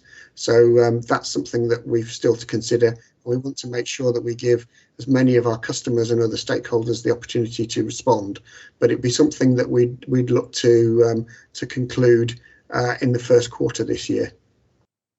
Thank you very much, Paul. Yes, thank you, Paul. Thank you. Thank you. We've got Councillor Alan Schofield. Thank you, Peter. I think colleague Jed Murphy covered quite splendidly, if that's the right word, many of the major issues that Paul Bircham from Electric Northwest obviously has taken on board. Those, or except possibly one or two, were on infrastructure, where, as he's saying, there's no infrastructure that would withstand the tremendous load of the pressure of the amount of trees that came onto the lines, to the infrastructure. But if I could comment before I just make my two comments, that yes, perhaps there are lessons to be learned wider among the Category 1 responders in Lancashire, and perhaps if it wasn't as fully involved as it should have been, the LRF, the Lancashire Resilience Forum, and the LCC emergency planning people, and all those bodies that should have a part to play with the utility concerned when these civil emergencies occur. Perhaps they've got lessons to learn as well. Yes, as it's been said, there was extreme tree damage in Ribble Valley, and so there are a lot of trees came down, and that's one of the areas in the paper that was supplied by Electricity Northwest in the heading tree cutting near lines, and Paul has referred to that just then as well. But it seems to me that even if there's not the standard now that is needed to have a wider reach, so to speak, to be able to cut down trees that could well cause a problem in the future. Clearly that standard needs to be, pressure needs to be placed on whoever raises that standard to make that distance greater. But in the meantime, is it not possible for these landowners concerned, who, from what's said in those paragraphs in that paper, may have some reluctance to cut down their trees, which they love, but are causing a potential further danger if they come down onto the lines or the new lines that have been put in place? could not the district councils, and I'm not a district councillor, but colleague Jed is at Ribble Valley, could not the tree officer or countryside officer of the district council, could they not put more pressure and work in partnership with Electricity North West to get more of these trees cut down where they are presenting a real risk? That's on that one. Earlier today, in this same committee meeting, but this morning, I was given the opportunity to raise a point in relation to customer data. That's number 3 in the paper of Electricity North West that we were supplied with, where there are areas that need further review. And I raised the point earlier with the senior partnership manager from DWP about whether there's any possibility of sharing confidentially data, particularly on vulnerable people that they know of. And of course, well, not surprisingly, his answer was, well, no, it's a one-way street. The DWP will collect information from other bodies, including county council and so on, but they don't release it. It's highly confidential. But he was also really relating it to where people are, have problems in paying their bills and run the risk of being cut off by the electricity supply company, for instance, whereas I was talking about where there's dangers of being cut off by emergencies. But at least there is some scope for, as he was saying this morning, Shane Byrne of DWP, for at least such as Electricity North West to supply to DWP information that DWP could then pass on to vulnerable people that they know about, particularly in rural villages. So at least there's some way to get that information out to vulnerable people. So as I'm saying, back to trees, I'm just putting that as a way forward on the trees too, whether something could be done about that, because clearly that was a big issue. But overall, yes, as Jed is saying, we will wait expectantly to see when there's 3 reviews, if I understand you correctly, Paul. There's the ENW own review, and there's a couple of national ones, one from the government. And if they're coming together, hopefully, and have common action points to go forward, then I would suggest, Peter and Vice Chairman Rupert, that perhaps the recommendation coming forward from this is that we at least include that this committee should be fed back in due course with what those reviews come up with.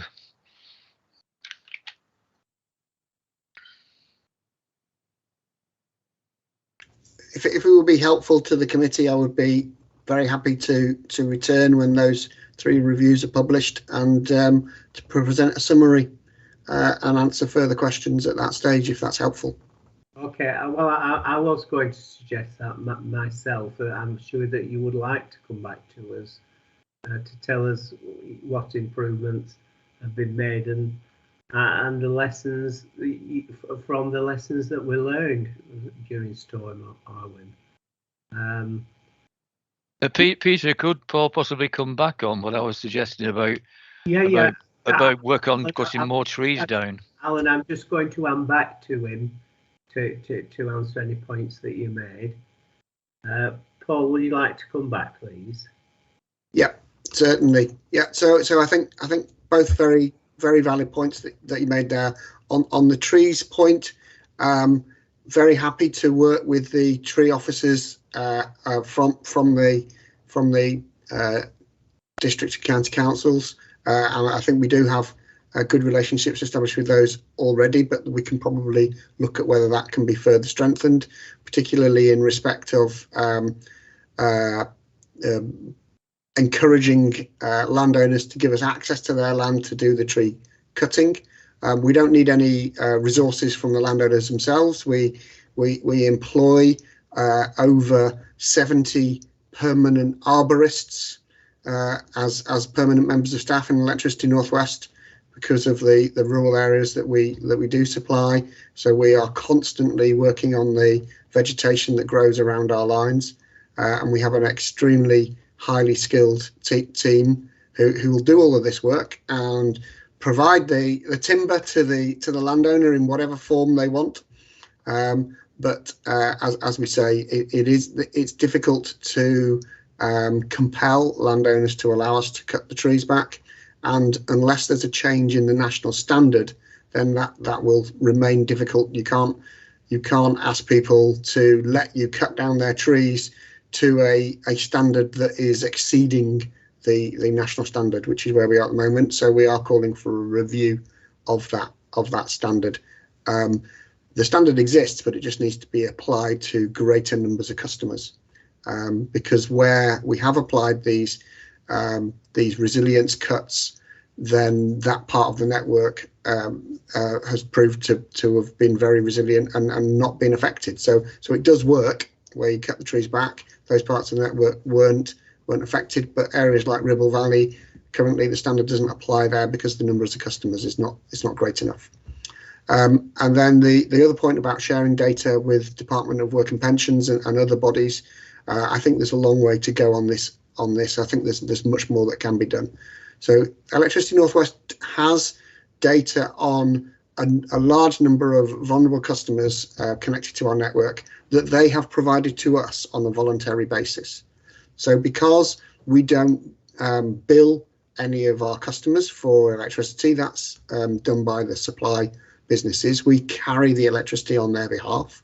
We are the delivery service, if you like. We don't have accounts with any of those customers. So we don't know customers' names. We don't know customers' contact details. We know their addresses because that's where our network goes to, but we don't know who lives in those addresses. So we do ask customers to provide us with information where they are have different vulnerabilities, and they can join our priority services register. And we have nearly 1 million individual pieces of data on or 1 million customers or consumers that we're aware of who've provided their data voluntarily, so that we can provide them with extra help in situations like this and at all other times. But that's only purely provided on a voluntary basis. What we found in working with local resilience forums in Cumbria was that the data that we have is probably the highest quality, but there would be much better data if we could pool our information, just as you're suggesting, and that's something that we are trying to promote further. We have proposed before Storm Arwen, well before, that there should be a single national priority services register for all utility companies and other third sectors. So this has been an initiative that we've been taking forward over the last couple of years at Electricity North West. We've already made agreements to share data with United Utilities, who's the water and sewerage provider in the Northwest, and with Cadent Gas. So that's a proactive thing that we've done. We're trying to get everybody to do that nationally, and we'd like to do that with other agencies, as you say, like local and national government, DWP and others who have some better data. And if we could share that, then that would be good.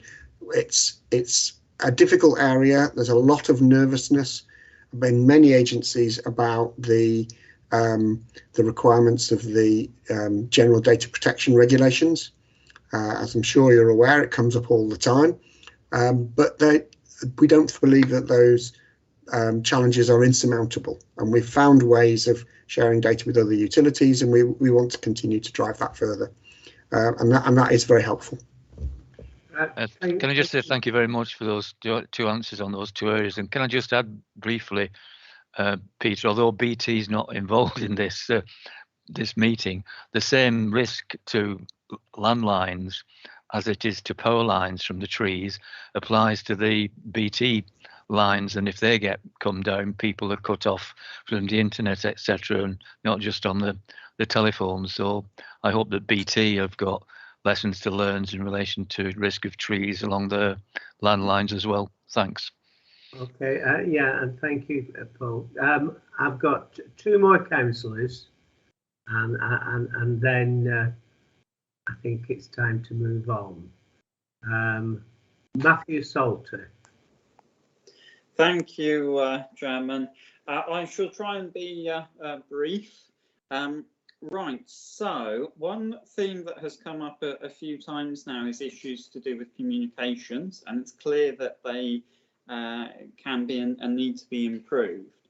So one idea that I would have that might just make a small difference is that when I deal with the Environment Agency, I have a single point of contact. So I have someone that I can email or phone up with different sorts of queries to do with normally flooding, as that's been an issue in my area. So the question would be, could Electricity North West consider having a single point of contact, perhaps done on a district basis, so all the district councillors and county councillors within, say, Ribble Valley or within Preston or whatever, have someone that they can go to and contact if we may be contacted by a vulnerable resident, or there may be an issue, such as Councillor Murphy says, that there's an area that hasn't is still having power issues a week or 2 weeks later. So is that an idea Electricity North West could sort of take away and look at? Yeah, I think that is a very good idea. And it's definitely something that we will look at. Absolutely. Yeah, we're very grateful for that suggestion. And what we'll also do is I have a regular sort of every 3 months contact with my opposite number in the Environment Agency as well. So we can not only consider that ourselves, but also see if we can take some best practice from them, as you suggest. Councillor Nicky Hennessy. Thank you, Chair.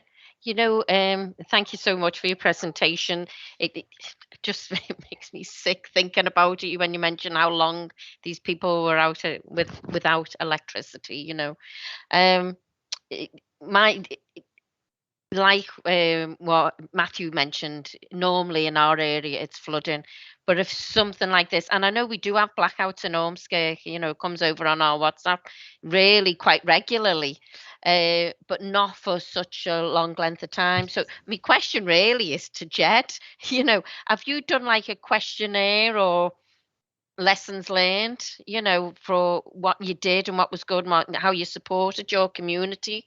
Because I know when we were particularly flooded in 2012, 2015, you know, and we've got the local flooding forum. This is probably something that we need to locally be prepared for.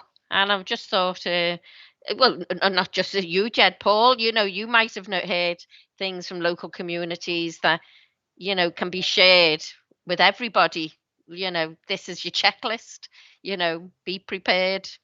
Thank you. Right. So what I would like to do is thank Paul and Helen, who's been assisting him with this presentation. I think it has been an excellent presentation. And can I say on behalf of the committee that I am absolutely delighted at the way you have responded in such a positive way to some of the difficult questions that you have been asked this morning. And I look forward, and I'm sure my colleagues do, to seeing you again sometime in the future when you can tell us some of the improvements that you have put in place. Thank you so much. Right, everyone. Thank you. Paul and Helen, you're free to leave now. You'll be pleased to know. Thank you. I think we're setting a record for a scrutiny meeting. We've now been in session for just over three and a half hours. So we will move on now to agenda item 6, which is the external scrutiny work programme, which I will move, and I will ask Rupert to second.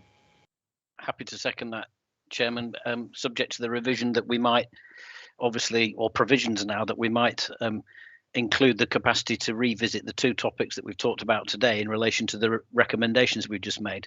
Yes. Okay.